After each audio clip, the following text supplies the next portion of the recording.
கர்த்தருடைய பரிசுத்த நாமத்துக்கு ஸ்தோத்திரம். Praise be to the holy name of the Lord. நம்முடைய தியானத்திற்காக For our meditation, வெளிப்படுத்தின விசேஷம் 21ஆம் அதிகாரம் 7ஆம் வசனத்தை நாம் வாசிக்கலாம். read book of Revelation chapter 21 and verse 7. ஜெயங்கொள்ளுகிறவன் எல்லாவற்றையும் சுதந்தரித்துக் கொள்ளுவான். நான் அவன் தேவனாயிருப்பேன், அவன் என் குமாரனாயிருப்பான். கர்த்தருடைய பரிசுத்த நாமத்துக்கு ஸ்தோத்திரம். Praise be to the holy name of the Lord.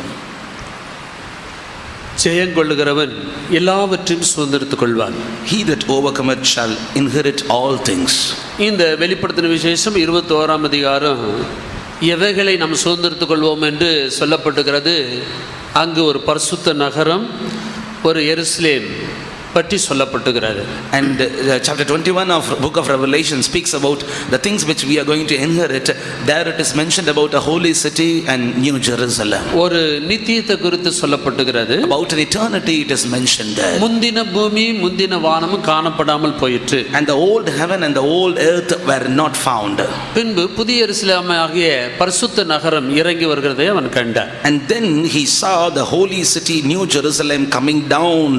அப்படியானால் அந்த நித்தியத்தை ஜெயங்கொள்ளுகிறவர்கள் சுதந்திரத்துக் கொள்வார்கள். And that eternity will be inherited by overcomers. அப்படியானால் இந்த பூமியில நாமும் கூட இயேசு ஜெயித்தது போல எல்லாவற்றையும் நாம் ஜெயிக்க வேண்டும். And if it be so, we need to overcome like our Jesus had already overcome. ஜெயிக்க கூடியவர்களுக்கு தான் எல்லாவற்றையும் தேவன் ஆயத்தப்படுத்தி வைத்திருக்கிற, நமக்காக ஆயத்தப்படுத்தி கொண்டிருக்கிற எல்லாவற்றையும் சுதந்திரத்துக் கொள்ள முடியும். Only the overcomers will inherit all the things which our God Jesus is preparing for us. அப்போ இந்த சுதந்திரத்தை நாம் எப்படி நாம பெற்றுக்கொள்வது? வேதத்தில் இந்த சுதந்திரத்தை பற்றி என்ன சொல்லி இருக்கிறது? Then how can we inherit this inheritance? What does the scripture speaks about it? வேதத்தில் பல இடங்கள்ல இந்த சுதந்திரத்தை பற்றி பல காரியங்கள் சொல்லப்பட்டுகிறது. About this inheritance, many things are mentioned here and there in the Bible. சுதந்திரம் என்று சொல்லும்போது, when we speak about an inheritance, ஒரு தகப்பன் மரித்த பிற்பாடு after the death of a father, தன்னுடைய சொத்து உடைமைகள் எல்லாம் சட்டப்படி ஈவாக அவர்கள் பெற்றுக்கொள்வது சுதந்திரம் என்று சொல்லுகிறது. And this is an inheritance in which the generation will receive the things which is added and gathered by their father after his death according to the regulation. அப்பாவுக்குரிய எல்லா சொத்து உடைமைகளும் பிள்ளைகளுக்குரியதாக இருக்கிறது. பிள்ளைகள் அதை சுதந்திரத்துக் கொள்கிறார்கள். All that which was related to father will be inherited by the children.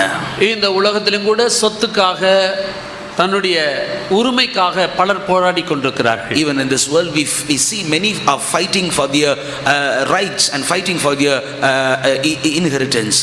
சட்டப்படி ஈவாக எப்படி பெற்றுக்கொள்ள வேண்டும் என்று சட்டப்படி போராடி அதை பெற்றுக்கொள்ளும்படியாக போராடுகிறதை நாம் பார்க்கிறோம். And we see they are striving that they may inherit everything according to the law.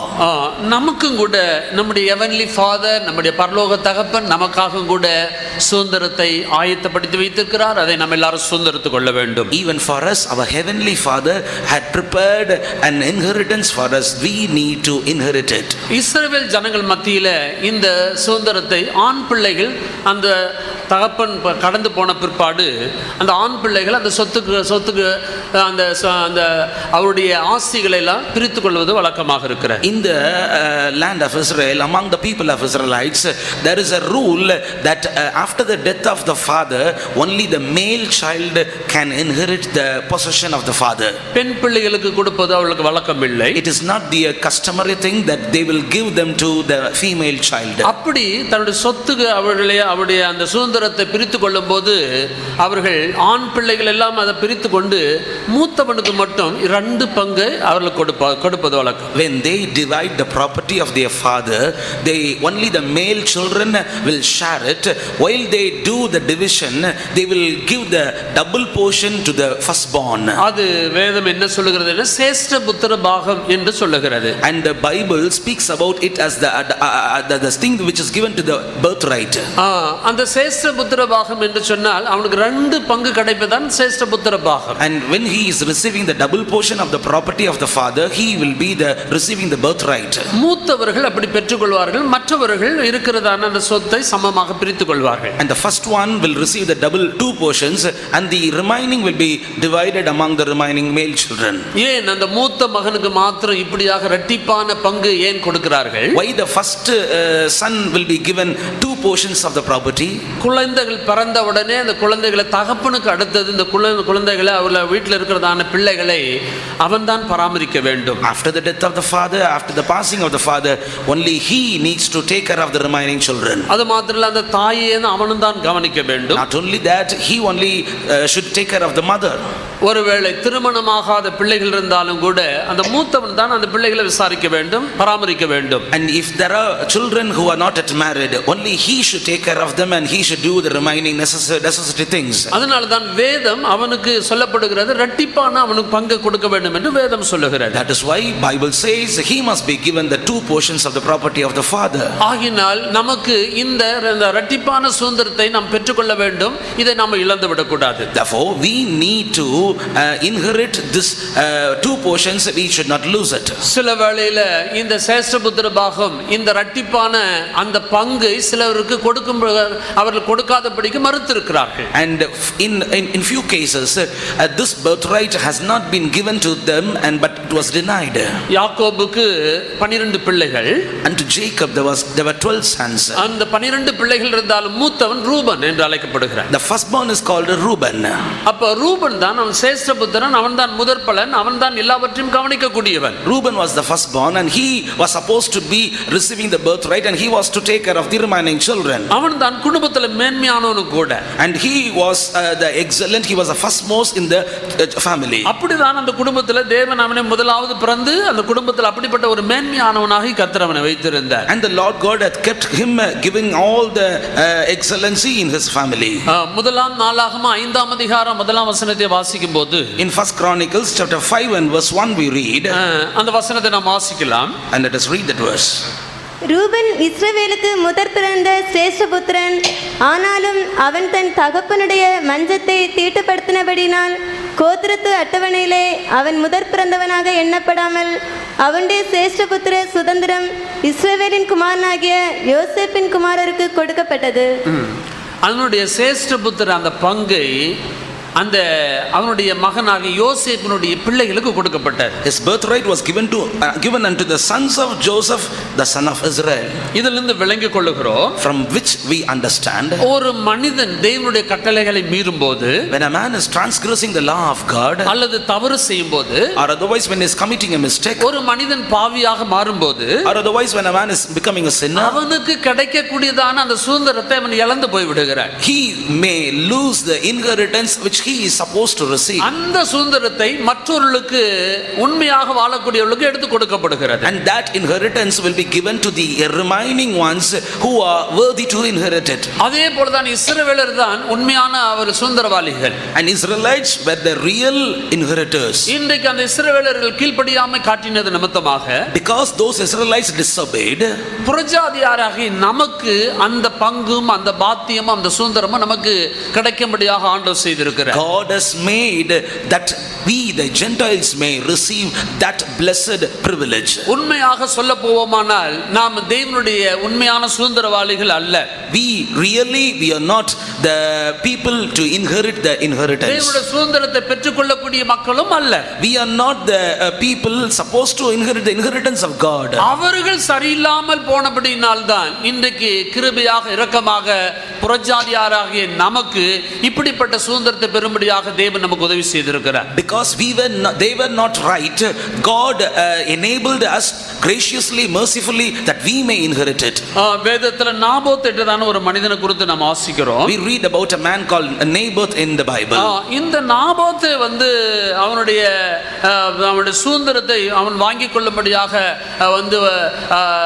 அந்த ஆகாப் கேட்டுக்கொண்டார். Ahab is asking for the inheritance of Naboth that it should be given unto him.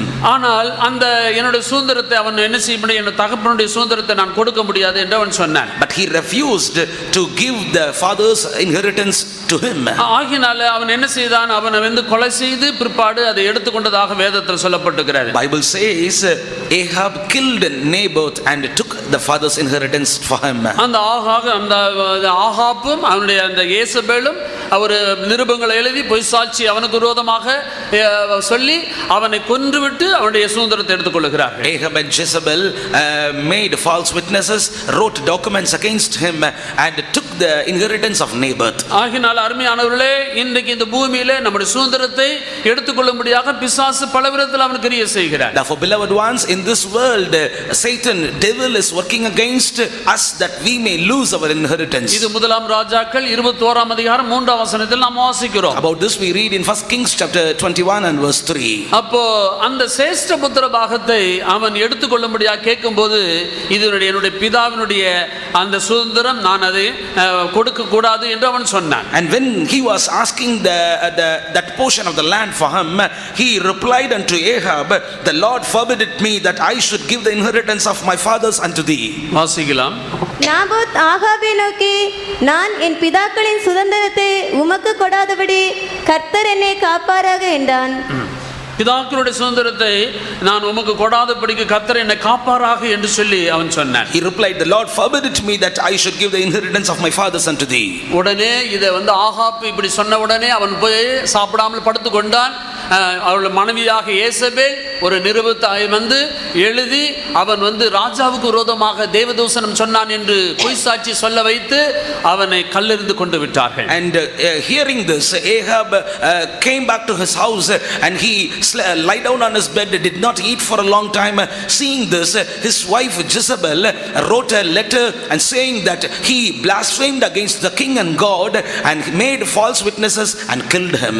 பிசாசு நம்முடைய சேஷ்டபுத்திர பாகத்தை அல்லது நாம் பெற வேண்டிய சுதந்திரத்தை கொடாதபடிக்கு அவன் திருடுகிறவனாகவும் அதை அழிக்கிறவனாகவும் அதை கொல்லக்கூடியவனாகவும் இருக்கிறான். And Satan, he is a robber that he will steal, he will kill us that we may not inherit the inheritance of father. இப்படி அநியாயமாக அந்த நாபோத்தை கொன்று கல்லெறிந்து கொன்று அவனுடைய தகப்பனுடைய சுதந்திரத்தை எடுத்துக்கொண்டபடினால், அந்த திராட்சை தோட்டத்தை எடுத்துக்கொண்டபடினால் அந்த ஆகாபனுடைய முழு சந்ததியும் அழிக்கப்பட்டது.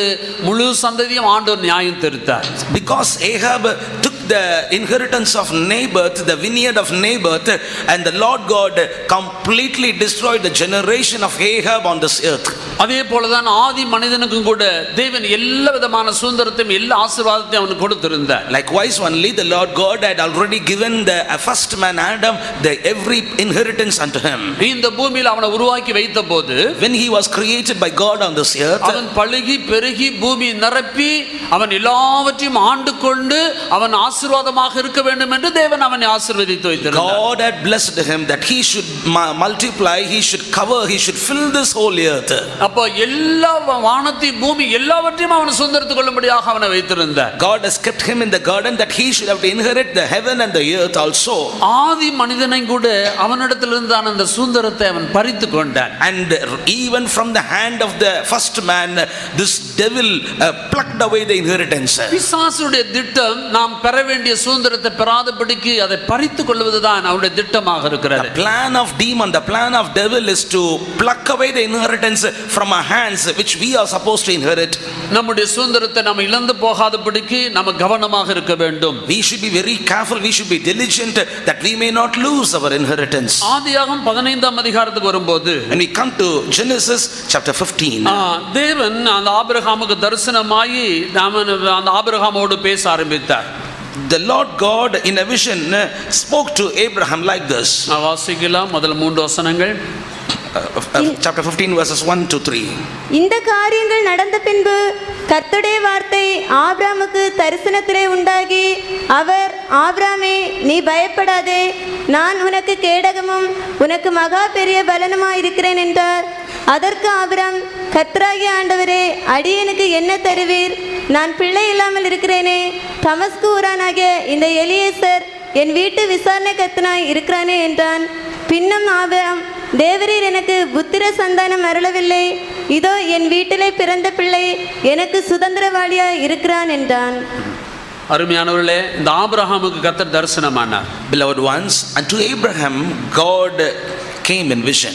நீ பயப்படாதே, நான் உனக்கு கேடகமும் மகா பெரிய பலனுமாக இருக்கிறேன் என்று அவருக்கு தரிசனமான. And he told in vision, fear not Abraham, I am thy shield and thy exceeding great reward. அப்போ ஆபிரகாம் அவன் சொன்ன, நீ வந்து அடியேனுக்கு என்ன தருவீர் என்று அவன் கேட்டுக்கொண்டான். And Abraham asked unto Lord, Lord, what will you give me? நான் பிள்ளை இல்லாமல் இருக்கிறேனே என்று அவன் சொன்னான். Seeing I go childless, O Lord. என்னுடைய வீட்டு விசாரணக்காரனாக எலியாசர் இருக்கிறான். The steward of my house is this Eliezer of Damascus. என் வீட்டிலே பிறந்தவன் ஒருவன் இருக்கிறான், அவன்தான் சுந்தரவாளியா என்று அவனுக்கு சொன்னான். Behold, to me thou hast given no seed, and lo, one born in my house, he is mine heir. ஆண்டவர் சொன்னாரு, The Lord replied, உன் கர்ப்பப்பிறப்பாகிய உனக்கு பிறக்கக்கூடியவனே அவன் சுந்தரவாளியாக இருப்பான் என்று சொன்னார். and he that shall come forth out of thine own bowels shall be thine heir. The Lord அவனை told. கூப்பிட்டு அழைத்து வானத்தை அண்ணாந்து பார்க்க வைத்து உன்னுடைய சந்ததி இவ்வளவாக இருக்கும் என்று அவர் சொன்னார். And he brought him forth out and asked him to made him to look upon the heaven and the stars, and told him, your generation will be like this. அதை சொன்னது மட்டுமல்லாமல், Not only saying this, 7-8 வசனத்தை வாசிக்கும் போது, when we read in verses 7 and 8, இந்த தேசத்தை உனக்கு சுதந்திரமாக கொடுக்கும் பொருட்டு உன்னை ஊர் என்னும் கல்தேயருடைய தேசத்திலிருந்து உன்னை அழைத்தேன் என்று அவர் சொன்னார். and he told unto him, I am the Lord God that brought thee out of Ur of the Chaldees to give thee this land to inherit it. தேவனுடைய சுதந்திரத்தை கொடுக்கும்படியாய் ஆபிரகாம் அந்த கல்தேயருடைய அந்த தேசத்திலிருந்து அவனை அழைத்து கொண்டு வந்தார். In order to give this inheritance to Abraham, the Lord took him out of Ur of Chaldees. அவனுடைய இனத்தை விட்டு, அவனுடைய தேசத்தை விட்டு, அவனுடைய எல்லா காரியத்தை விட்டு அவன் வேறு பிரிந்து காண்பிக்கப்பட்டதான தேசத்துக்கு அவன் புறப்பட்டு போக வேண்டும் என்று சொன்ன போது எல்லாவற்றையும் விட்டு அவன் வேறு பிரிந்து அவன் புறப்பட்டு போனான். When he was asked by God to get out of his kindred and out of his land and out of his father's house, he obeyed and proceeded. இப்படி உன்னை வேறு பிரித்து நான் அழைத்து கொண்டு வந்தேன், இந்த தேசத்தை உனக்கு நான் சுதந்திரமாக கொடுப்பேன் என்று சொன்னார். Likewise I have called you and brought forth out that you may inherit this land. அப்பொழுது அந்த ஆபிரகாம் ஆண்டவரை நோக்கி இப்படியாக அவன் கேட்டான். Then Abraham asked unto God like this, கர்த்தராகிய ஆண்டவரே, நான் இதை சுதந்திரத்துக் கொள்வேன் என்று எதினால் நான் அறிவேன் என்று கேட்டான். Lord God, whereby shall I know that I shall inherit it? உடனே ஆண்டவர் சொன்னாரு, நீ வந்து 3 வயது கிடாரியை கொண்டு வர வேண்டும். And the Lord told him, take me an heifer of 3 years old. 3 வயது வெள்ளாட்டை கொண்டு வர வேண்டும். And you a she goat of 3 years old. 3 வயது ஆட்டுக்கடாவை கொண்டு வர வேண்டும் என்று சொன்னார். And a ram of 3 years old you should bring. ஆண்டவர் இதை கொண்டு வர சொன்னார். And the Lord God asked him to bring these 3 ஒரு things. காட்டுப்புறாவை, ஒரு புறா குஞ்சும் கொண்டு வர சொன்னார். And a turtle dove and an young pigeon. இவைகள் எல்லாம் பலி செலுத்தின போது, when he sacrificed these things, பெரிய ஒரு காரில் உண்டானது. there was a great darkness. அந்த துண்டங்கள் வழியாக அவர் கடந்து போனார். And he passed by the pieces. அந்த பலியின் ஊடாக கடந்து போய் அந்த ஆபிரகாமோடு பேச ஆரம்பித்தார். And he came through the pieces and spoke to Abraham like this. இந்த அங்க சொல்லப்பட்டிருக்கிறது, இந்த ஜனங்க அங்க ஆபிரகாமை நோக்கி உன்னுடைய சந்ததியார் வந்து 400 வருஷம் பரதேசியாக அந்நிய தேசத்தை சேவிப்பார்கள் என்று சொல்லப்பட்டது. And it was told unto Abraham, thy seed shall serve them and shall be bondmen, shall be afflicted for 400 years. 400 வருஷம் முடிந்த பிற்பாடு அவர்கள் மிகுந்த பொருட்களோடு புறப்பட்டு வருவார்கள் என்று அவனுக்கு சொல்லப்பட்டது. It was told to Abraham at the end of 400 years they will start with much substances. இப்படி எகிப்திலிருந்து அவர் புறப்பட்டு வந்த உடனே, likewise when they got started out of Egypt, நீ இப்பொழுது குடியிருந்து கொண்டிருக்கிறாயே இந்த தேசத்தை உன் சந்ததிக்கு நான் சுதந்திரமாக கொடுப்பேன் என்று சொன்னார். and the Lord told, I will give your seed this land in which you are dwelling now. அந்த 18ஆம் வசனத்திலிருந்து 21ஆம் வசனம் வரைக்கும் வாசிக்கும் போது அது சொல்லப்பட்டிருக்கிறது, அதனுடைய எல்லை யாரெல்லாம் அந்த சுதந்திரமாக கொடுப்பார், எந்த இடத்தை கொடுப்பார் என்றும் சொல்லப்பட்டது. From verses 18 to 21 of chapter 15 he speaks about how he should have to divide this portion of inheritance to them. அப்போ அந்த ஜாதிகள் அங்கு வாசம் பண்ணி கொண்டிருந்தார்கள். And those nations were dwelling in that land then. பலவிதமான ஜாதிகள் இருந்தார்கள். And varieties of nations were found. ஆனால் அந்த தேசத்தில் அதிகமாய் குடியிருந்தவர்கள் கானானியர்கள். But the Canaanites were the people, they were multiple multitude in that land. அதனால தான் ஆண்டவர் அந்த பாலும் தேனோடு ஓடுகிற அந்த கானான் தேசத்தை உங்களுக்கு சுதந்திரமாக கொடுப்பேன் என்று சொன்னார். That is why the Lord God promised them that you will inherit a land, the land of Canaan, in which milk and honey flows. அப்ப இந்த 15ஆம் அதிகாரத்தில் இப்படியாக அவனுக்கு ஒரு அடையாளம் காட்டினார். And in this chapter 15 he shown him a sign. அவன் சொன்னான், இதை சுதந்திரத்து நான் அதை சுதந்திரத்துக் கொள்வேன் என்று எதனால் நான் அறிவேன்? He asked the Lord, whereby shall I know that I shall inherit it? அப்ப 3 வயது அந்த கிடாரி, 3 வயது ஆட்டுக்கடா, 3 வயது வெள்ளாட்டுக்கடா என்று சொல்லப்பட்டிருக்கிறது. And it is told unto him, an heifer of 3 years old, she goat of 3 years old, a ram of 3 years old. இந்த 3 வயது என்பது எதை காட்டுகிறது? And what does this 3 years old speaks of? இந்த 3 வயது என்று சொல்லும்போது கர்த்தராகிய இயேசு கிறிஸ்து மரித்து 3ஆம் நாள் உயிரோடு எழுந்தாரே அந்த இயேசுவை காட்டுகிறது. And the Lord Jesus Christ who died and arose on the 3rd day, it speaks about him.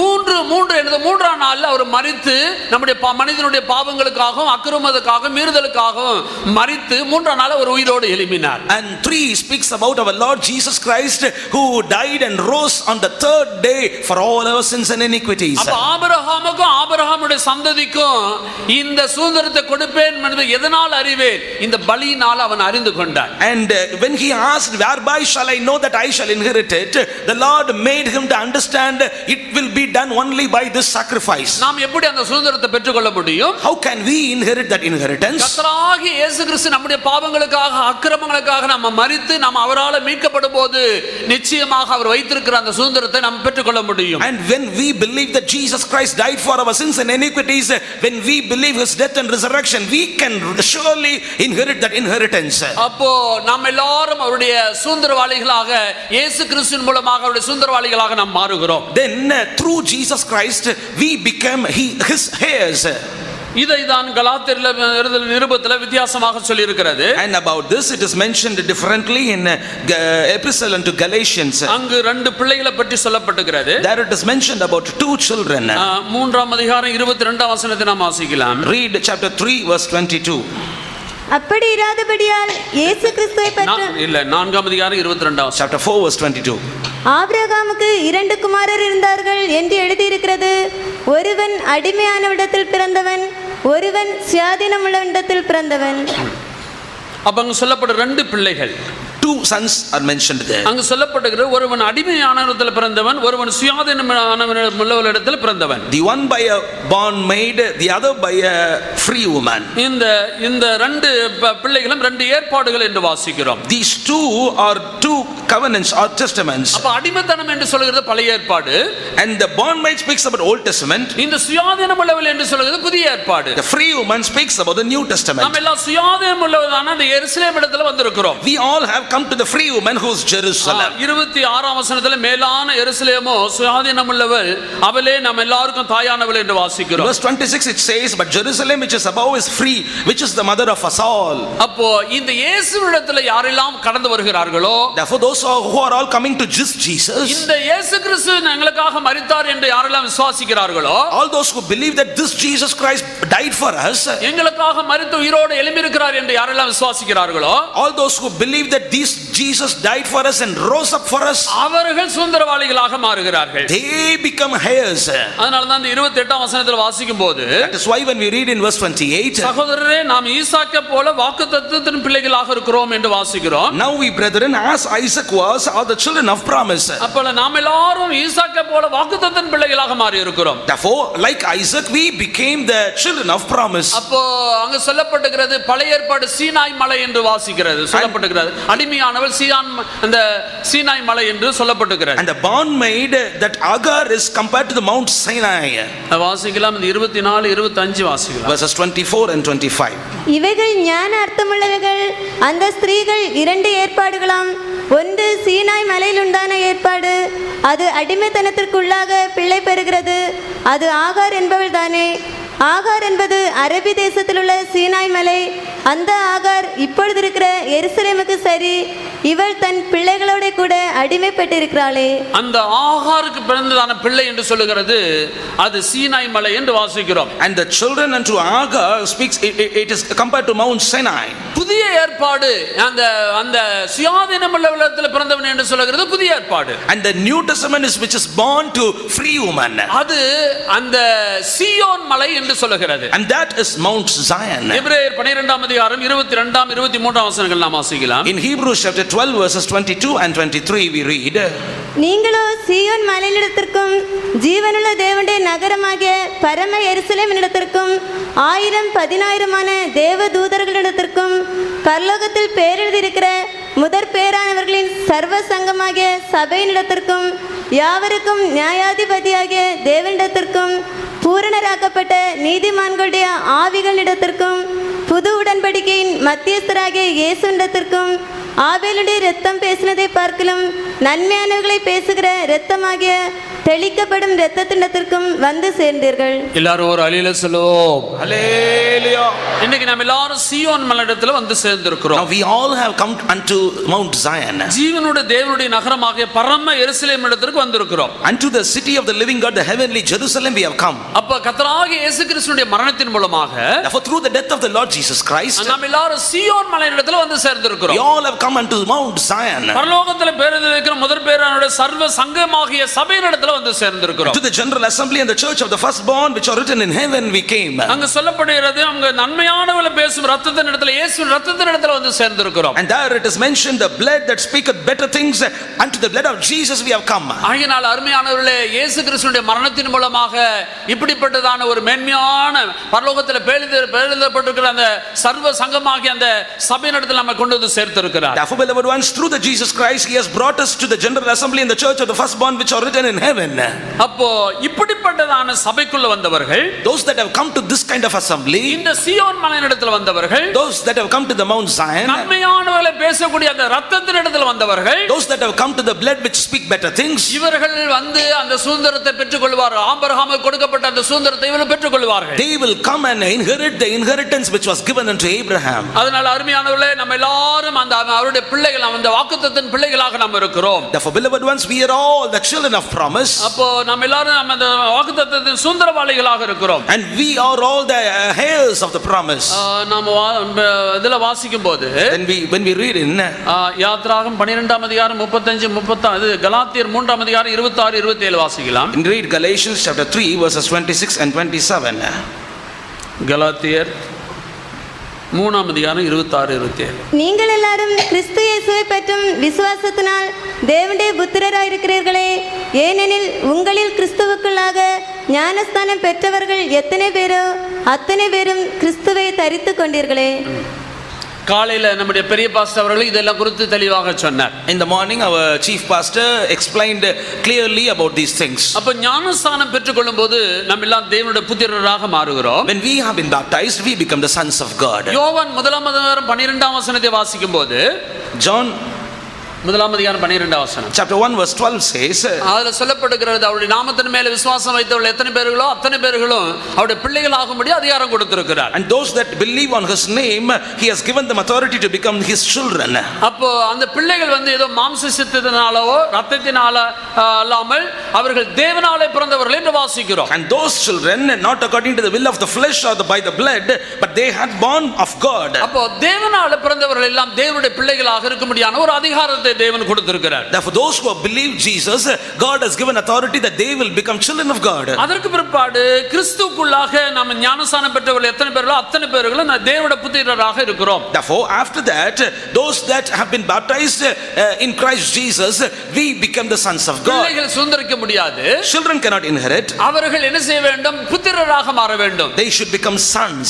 காலையில பாஸ்டர் ரொம்ப தெளிவாக சொன்னார்கள். morning pastor very clearly told, இந்த ஞானஸ்நானத்தில் நம்ம புத்திரராக மாறுகிறோம். in the baptism we become sons of God. அதற்கு பிற்பாடு பரிசுத்தாவின் அபிஷேகத்தை பெற்றுக்கொள்ளும் போதும், after that when we have received the anointing of the Holy Spirit, நம்ம எல்லாரும் அந்த என்ன செய்ய தேவனுடைய புத்திரராக மாறுகிறோம். we all become sons of God. அப்போ தேவனுடைய சுதந்திரத்தை நாம் பெற்றுக்கொள்ள வேண்டும் என்றால், therefore in order to inherit the inheritance of God, இயேசு கிறிஸ்து கிறிஸ்து மரித்ததை விசுவாசிக்க வேண்டும். We need to believe the death of Jesus. அது மாத்திரம் இல்ல, நாம் தேவனால பிறக்க வேண்டும். Not only that we need to be born of God. அவர்கள் ஞானஸ்நானம் எடுக்க வேண்டும். After that we need to be baptized. பரிசுத்தாவினால் அபிஷேகத்தை பெற்றுக்கொள்ள வேண்டும். And then we need to be anointed of Holy Spirit. பரிசுத்தாவினால் அவர்கள் நடத்தப்பட்டு கொண்டிருக்க வேண்டும். They should be led by the Holy Spirit. இத குறித்து தான் ரோமர் 8ஆம் அதிகாரம் 14ஆம் வசனத்திலிருந்து வாசிக்கும்போது சொல்லப்பட்டிருக்கிறது. About this when we read in Romans chapter 8 and verse 14. வாசிக்கலாம். மேலும் எவர்கள் தேவனுடைய ஆவியினாலே நடத்தப்படுகிறார்களோ அவர்கள் தேவனுடைய புத்திரராய் இருக்கிறார்கள். அந்தபடி திரும்பவும் பயப்படுகிறதற்கு நீங்கள் அடிமைத்தனத்தின் ஆவியை பெறாமல் அப்பா பிதாவே என்று கூப்பிட பண்ணுகிற புத்திர சுவிகாரத்தின் ஆவியை பெற்றீர்கள்.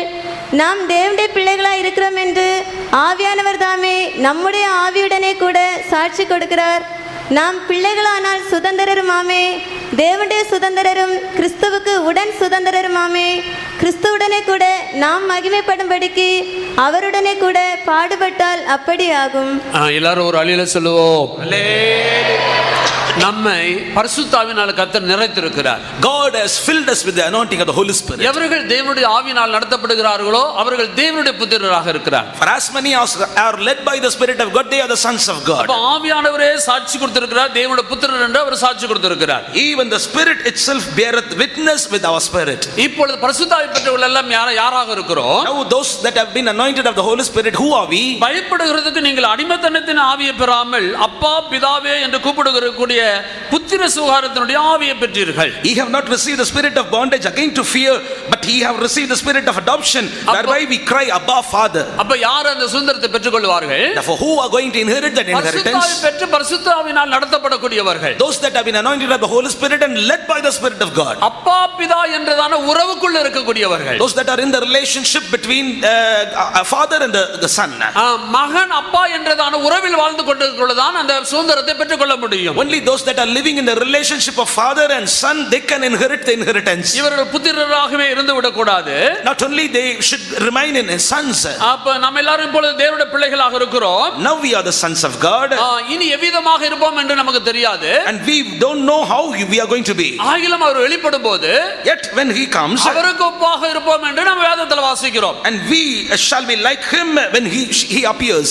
இப்படிப்பட்டதான அந்த நம்பிக்கை உள்ளவன் எவனும் அவர் சுத்தமுள்ளவராக இருக்கிறது போல தன்னையும் அவர் சுத்திகரித்துக் கொள்கிறான் என்று வாசிக்கிறோம். Every man that hath hope in him purifieth himself even as he is pure. அதனால அருமையானவர்களே, அவர் எப்படி இருக்கிறாரோ அதே போல சுத்திகரித்து அவருக்கு ஒப்பாகவே நாம் மாறிக்கொண்டிருக்க வேண்டும். Therefore beloved ones, we need to purify ourselves and we need to become like him. அப்படிப்பட்டவர்கள் தான் அந்த பிதாவினால் வைக்கப்பட்டதான அந்த சுதந்திரத்தை ஜெயங்கொள்ளுகிறவர்கள் அந்த சுதந்திரத்தை பெற்றுக்கொள்ள முடியும். Only such people, such overcomers will receive the inheritance which God has kept for us. இங்க வாசிக்கிறோம் பிள்ளைகளானால் சுதந்திரருமாமே என்று வாசிக்கிறோம். Here we read, if we are children, we are heirs. தேவனுடைய சுதந்திரம் கிறிஸ்துவுடன் சுதந்திரமாமே என்று நாம் வாசிக்கிறோம். And we are the heirs with God. அப்ப நாம் சுதந்திரவாளிகளாக கிறிஸ்துவோடு கூட நாமும் சுதந்திரவாளிகளாக மாறி இருக்கிறோம். Therefore with the God we also have become heirs. ஆகினால் அருமையானவர்களே, சரியான அந்த முதற் பேரான சர்வ சங்கமாக சபையினிடத்தில் அவர்கள் கடந்து வந்திருக்க வேண்டும். And they, beloved ones, should have to come to the Mount Zion, the general assembly in which the names are written in heaven. அவர்கள் மறுபடியும் பிறந்திருக்க வேண்டும். They should be born again. அவர்கள் ஞானஸ்நானம் பெற்றிருக்க வேண்டும். And they should be baptized. பரிசுத்தாவியை பெற்று பரிசுத்தாவினால் நடத்தப்படக்கூடியவர்களாக இருக்க வேண்டும். And moreover they should be anointed of the Holy Spirit and be led by the Spirit of God. இப்படி தேவனுடைய புத்திரராக இருப்பதற்கு and that they may be like this, the sons of God. எபேசியர் 1ஆம் அதிகாரம் 4ஆம் வசனத்திலிருந்து 6ஆம் வசனம் வரைக்கும் வாசிக்கும்போது உலக தோற்றத்துக்கு முன்பாகவே நாம் அன்பில் பரிசுத்தமுள்ளவர்களாக குற்றமில்லாதவர்களாக இருப்பதற்காக உலக தோற்றத்துக்கு முன்பாக முன்குறித்தார் என்று சொல்லப்பட்ட பிற்பாடு நம்ம எல்லாம் புத்திரராக இருப்பதற்காகவும் தெரிந்து கொண்டார் என்று நாம் வாசிக்கிறோம். In Ephesians chapter 1 verses 4 to 6 we read like this, as he had chosen us in him before the foundation of the world, that we should be holy and without blame before him in love, and he has predestinated us that we may receive the adoption of children by Jesus Christ. அப்போ தேவனுடைய புத்திரராக இருப்பதற்கு உலக தோற்றத்துக்கு முன்பாகவே முன்குறித்து வைத்திருக்கிறார். Therefore that we may be the sons of God, he hath predestinated us even before the foundation of the world. அவர்கள் எல்லாரும் அன்பில் பரிசுத்தமுள்ளவர்களாகவும் குற்றமில்லாதவர்களாக மாற வேண்டும். They should be holy and without blame in love. அதற்காக அவர் தேவ புத்திரராக உலகத்தோட்டத்துக்கு முன்பாகவே முன்குறித்திருக்கிறார். இன்றைக்கோ நேற்றைக்கோ நம்ம தெரிந்து கொள்ளப்படவில்லை, உலகத்தோட்டத்துக்கு முன்பாகவே நம்ம எல்லாரும் தெரிந்து கொள்ளப்பட்டவர்கள். It's not today or yesterday we have been chosen by God, but he has chosen us even before the foundation of this world that we may become his own sons. அதனால அருமையானவர்களே, நம்மை பரிசுத்த ஆவியினால் அபிஷேகம் பண்ணி நம்ம எல்லாரும் நல்ல ஒரு மேன்மையான சபைக்குள்ள கொண்டு வந்து பரிசுத்த ஆவியினால் நம்ம நடத்தப்பட்டு நம்ம எல்லாரும் தேவபுத்திரராக இருந்து ஒவ்வொரு நாளும் அந்த தேவனை போலவே நம்ம மாறிக்கொண்டிருக்க வேண்டும். இப்படிப்பட்ட ஒரு நம்பிக்கையோடு நம்ம சுத்திகரித்து அவருக்கு ஒப்பாகவே மாறிக்கொண்டிருக்க வேண்டும். இப்படிப்பட்டவர்கள் அந்த சுதந்திரத்தை பெற்றுக் கொள்வார்கள். Therefore, beloved ones, being brought inside an excellent church, we need to purify ourselves as he is pure, and we need to prepare ourselves that we may inherit the inheritance which he has kept for us. 2 கொரிந்தியர் 1:22 வசனத்தை வாசிக்கும்போது, when we read 2 Corinthians chapter 1 and verse 22, அங்கு பரிசுத்த ஆவியினுடைய அந்த அபிஷேகத்தை கொடுத்து அவர்களுக்கு ஒரு அச்சாரமாக பரிசுத்த ஆவியார் கொடுத்திருக்கிறார் என்று வாசிக்கிறோம். and he has given them that anointing as an earnest. அதனால அருமையானவர்களே, நம்ம அந்த சுதந்திரத்தை பெற்றுக்கொள்வதற்காக அச்சாரமாக அட்வான்ஸாக பரிசுத்த ஆவி நமக்கு கொடுக்கப்பட்டிருக்கிறது. and this Holy Spirit anointing had been given as an advance, as a seal, that we may inherit that portion. அந்த சுதந்திரத்தை பெற்றுக்கொள்வதற்கு அடையாளமாக ஒரு அச்சாரமாக ஒரு அட்வான்ஸாக நமக்கு முன்பணமாக அந்த பரிசுத்த ஆவி கொடுக்கப்பட்டிருக்கிறார். that we may inherit an inheritance, this Holy Spirit had been given as an advance, cash to us. நம்ம வாசிக்கலாம் 2 கொரிந்தியர் 5 அதிகாரத்தில் 4-5 வாசிக்கலாம். read 2 Corinthians chapter 5 verses 4 and 5. இந்த கூடாரத்தில் இருக்கிற நாம் பாரம் சுமந்து தவிக்கிறோம். இந்த போர்வையை களைந்து போட வேண்டும் என்று விரும்பாமல் மரணமானது ஜீவனாலே விழுங்கப்படுவதற்காக போர்வை தரித்தவர்களாய் இருக்க வேண்டும் என்று விரும்புகிறோம். இதற்கு நம்மை ஆயத்தப்படுத்துகிறவர் தேவனே, ஆவி என்னும் அச்சாரத்தை நமக்கு தந்தவரும் அவரே. ஆவி என்னும் அச்சாரத்தை தந்தவர் அவரே என்று வாசிக்கிறோம். who also hath given unto us the earnest of the Spirit. நம்ம எல்லாரும் ஒரு நாளைக்கு நம்ம இந்த கூடாரத்தை கலந்து விட்டு நம்ம இந்த பூமிக்குரிய கூடாரத்தை விட்டு தேவனால கட்டப்பட்டிருக்கிற கைவேலை இல்லாத நித்திய வீட்டுக்கு நம்ம எல்லாம் போய் சேர போகிறோம். once we are going to dissolve this earthly body and we are going to receive the building of God which he prepares for us. நமக்காக ஒரு நித்திய வீடு இருக்கிறது. we have an eternal house prepared for us. கைவேலை இல்லாத ஒரு வீட்டை அவர் கட்டி கொண்டிருக்கிறார். he is building a building which is not made with hands. அந்த இடத்துக்கு நம்ம கொண்டு போகும்படியாக இப்பொழுது ஆண்டவர் என்ன செய்திருக்கான்னு சொன்னா, அதற்கு அட்வான்ஸாக தான் பரிசுத்த ஆவியானவர் நமக்கு கொடுத்திருக்கிறாரு. அந்த காரியத்துக்காக ஆயத்தப்படுத்துகிறவர் அவரே என்று வாசிக்கிறோம். that we may inherit that house, God has given this earnest of the Spirit as an advance, and he himself prepares us for that sake. இந்த சுதந்திரத்தை பெறும்படியாக ஆயத்தப்படுத்துகிறவர் அவரே, and it is he prepares us for that inheritance. அதனால அருமையானவர்களே, இந்த முதற் பேரான சர்வ சங்கமாகிய சபையினிடத்தில் கடந்து வந்தவர்கள் மறுபடியும் பிறந்திருக்க வேண்டும். அவர் ஞானஸ்நானம் எடுத்திருக்க வேண்டும். பரிசுத்த ஆவியின் அபிஷேகத்தை பெற்றிருக்க வேண்டும். பரிசுத்த ஆவியின் அபிஷேகம் பெற்றவர்கள் பரிசுத்த ஆவியினால் நடத்தப்பட்டு கொண்டிருக்க வேண்டும். பரிசுத்த ஆவியினால் நடத்தப்பட்டு கொண்டிருக்கிறவர்கள் அவருக்கு ஒப்பாக ஒவ்வொரு நாளும் மாறிக்கொண்டே இருக்க வேண்டும். therefore, beloved ones, those that have brought into this to general assembly, they must be saved, baptized, and they must be anointed of the Holy Spirit. It is not enough, but they should be led by the Holy Spirit, and they should purify themselves as he is pure. அதனால தகப்பனுடைய சுதந்திரத்தை பெறும்படியாக நம் பிள்ளைகளாக மாறி புத்திரராக மாறி அவருக்கு ஒப்பாகவே மாறி அந்த சுதந்திரத்தை நாம் பெற்றுக்கொள்ள வேண்டும். therefore, in order to inherit that inheritance of the Father, we must become like children, then we must become sons, and then we must become like him. வெளிப்படுத்தின விசேஷம் 21 அதிகாரம் 7 வசனத்தை வாசிக்கும் போது, ஜெயங்கொள்ளுகிறவன் எல்லாவற்றையும் சுதந்திரத்துக் கொள்வான் என்று வாசிக்கிறோம். in Revelation chapter 21 and verse 7 we read like this, he that overcometh shall inherit all things. அந்த 21 அதிகாரம் முதல் வசனத்தில் நாம் வாசிக்கும் போது பரிசுத்த நகரமாகிய புதிய எருசலேம் அங்கு இறங்கி வருகிறதை அங்கு சொல்லப்பட்டிருக்கிறது. in chapter 21 verse 1 we saw a new the holy city, new heaven and new earth are coming down from God. அந்த நித்தியத்தை அல்லது அந்த புதிய எருசலேமை அல்லது சீயோனை சுதந்திரத்துக் கொள்ளும்படியாக நாம் எல்லாவற்றையும் ஜெயிக்கக்கூடியவர்களாக மாற வேண்டும். therefore, in order to inherit that new Jerusalem and Zion, we need to become overcomers of everything. அப்ப ஜெயம் கொண்டவர்கள் தான் எல்லாவற்றையும் சுதந்திரத்துக் கொள்ள முடியும். therefore, only the victors can inherit everything. அப்ப இந்த சபைக்குள்ள வந்தவர்கள், those that have come to this church, பரிசுத்த ஆவி பெற்றவர்கள், those that have been anointed of the Holy Spirit, ஞானஸ்நானம் பெற்றவர்கள், those that have been baptized, அவர்கள் ஜெயாளிகளாக வாழ்ந்து கொண்டிருக்க வேண்டும். they should live an overcoming life. ஒரு ஜெய ஜீவித்தை செய்யக்கூடியவர்களாக மாறி இருக்க வேண்டும். they should become people who are leading overcoming life. அங்கு அந்த 7ஆம் வசனம் சொல்லுகிறது, ஜெயம் கொள்ளுகிறவன் எல்லாவற்றையும் அவன் சுதந்தரித்துக் கொள்வான். Verse 7 says, he that overcometh shall inherit all things. அப்போ எல்லாவற்றையும் சுதந்தரித்துக் கொள்ள வேண்டும் என்றால் அவன் ஒரு ஜெயாளியாக மாற்றப்பட்டிருக்க வேண்டும். Therefore, in order to inherit everything, he must be an overcomer. வெளிப்படுத்தின விசேஷம் 12ஆம் அதிகாரத்தில் நாம் 5ஆம் வசனத்தை வாசிக்கும்போது ஜெயம் கொண்ட ஆண் பிள்ளை எடுத்துக்கொள்ளப்பட்டது. In Revelation chapter 12 and verse 5 we read the victorious man child had been caught up. நீங்க வெளிப்படுத்தின விசேஷம் 3ஆம் அதிகாரம் 21ஆம் வசனத்தை வாசிக்கும்போது when you read Revelation chapter 3 and verse 21, அது நான் ஜெயம் கொண்டு என் பிதாவின் சிங்காசனத்தில் உட்கார்ந்தது போல ஜெயம் கொள்ளுகிறவன் எவனோ அவனும் என் சிங்காசனத்தில் உட்கார்வான் என்று அவர் சொன்னார். and he told to him that overcometh will I grant to sit with me in my throne, even as I also overcame and sat down. அதனால அருமையானவர்களே, இந்த பூமியில நம்ம ஜெயிக்கிறவர்களாக மாற வேண்டும், ஜெயாளிகளாக மாற வேண்டும், ஜெய ஜீவி செய்யக்கூடியவர்களாக மாற வேண்டும். For beloved ones, while on this earth we need to become victors, people who are leading an overcoming life. வேதத்துல பல ஜெயத்தை குறித்து சொல்லப்பட்டிருக்கிறது. and in the Bible we read about many victories. இன்னைக்கு ஒரு ரெண்டு காரியங்களை உங்களுக்கு முன்பாக நான் சொல்லுகிறேன். I want to keep two victories before you. நீங்க உபாகமம் 25ஆம் அதிகாரம் 19ஆம் வசனத்தை நாம் வாசிக்கலாம். Read Deuteronomy chapter 25 and verse 19. 25ஆம் அதிகாரம் 19ஆம் வசனம். Chapter 25 verse 19. உன் தேவனாகிய கர்த்தர் நீ சுதந்தரித்துக் கொள்ள உனக்கு கொடுக்கும் தேசத்தின் சுற்றுப்புறத்தாராகிய உன்னுடைய சத்துருக்களை எல்லாம் உன் தேவனாகிய கர்த்தர் விலக்கி உன்னை இளைப்பாற பண்ணும்போது நீ அமலேக்கின் பேரை வானத்தின் கீழ் இராதபடிக்கு அழிய பண்ண கடவாய், இதை மறக்க வேண்டாம்.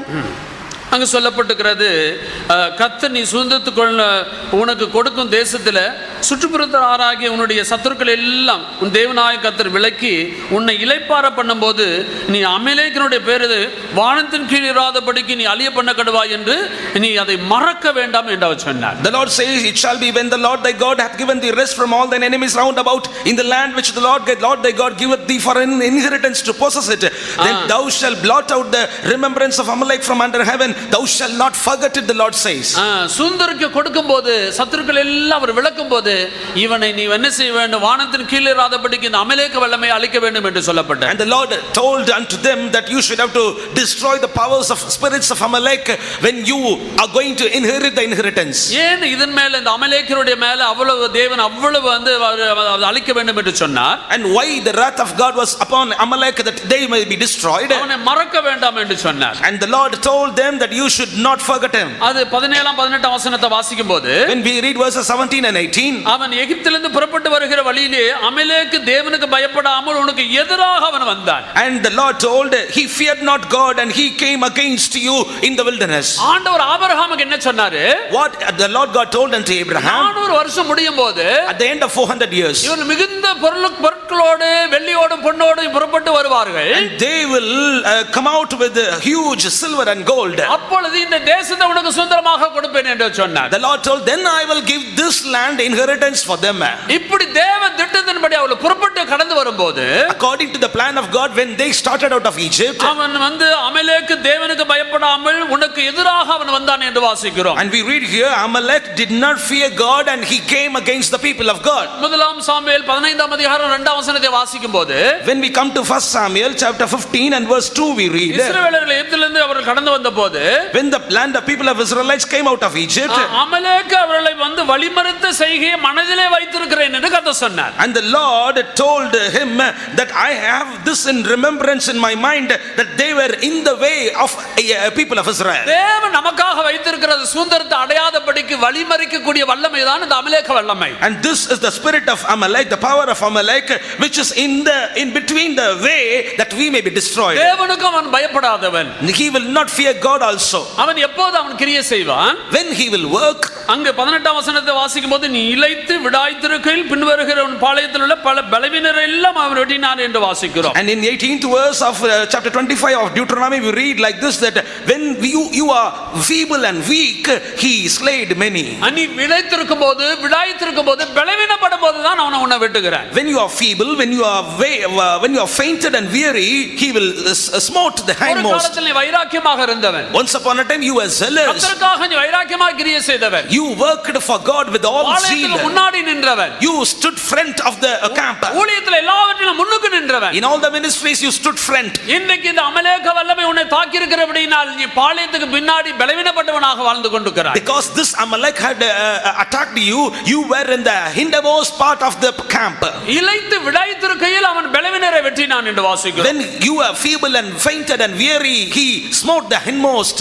இந்த அமலேக வல்லமையை நீ ஜெயிக்கும் போதுதான் உனக்காக வைக்கப்பட்டதான சுதந்திரத்தை நீ பெற்றுக்கொள்ள முடியும். Only if you overcome this Amalekites, then only you can inherit the inheritance which had been kept for you. எந்த விதத்திலே பலவீனத்துக்கு நீ இடம் கொடுக்க கூடாது. In any manner you should not give room for weakness. இளைத்து விடாய்த்திருக்க கூடாது. You should not be feeble and fainted. இந்த வல்லமையை நீ எப்படியாவது மேற்கொள்ளத்தான் வேண்டும். நீ பலப்பட்டு இந்த வல்லமைகளை முறியடிக்க வேண்டும். However, you need to be strengthened and you need to overcome this power. இன்றைக்கு இந்த வல்லமை எத்தனையோ பேரை கொள்ளை கொண்டு போய் விட்டது. And many had been robbed by this power today. ஊழியக்காரரை கொண்டு போய் விட்டது. It had took many servants of God also. எத்தனையோ நல்ல விசுவாசிகளை கொண்டு போய் விட்டது. It had robbed many good believers. Even வந்து சுதந்திரத்தை பெறாதபடிக்கு வழிமறித்து அவனை பாதையில நிப்பாட்டுகிறவன், அவன் வழிமறிக்கிறவன், அவனை எதிர்க்கிறவன். And this is a power which is resisting against the people of God in their way, halfway, that they may not inherit the inheritance. இது குறித்து யாத்ராகமம் 17ஆம் அதிகாரத்தில் என்ன சொல்லப்பட்டிருக்கிறது? About him, it is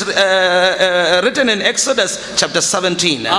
இந்த 17ஆம் அதிகாரம் 8ஆம் வசனத்தில் அமலேக்கு வந்து ரேவிதீமிலே இஸ்ரவேலரோடு யுத்தம் பண்ணினான் என்று வாசிக்கிறோம். In chapter 17 verse 8 we read, this Amalekites made a battle, made a war against Israelites in Rephidim.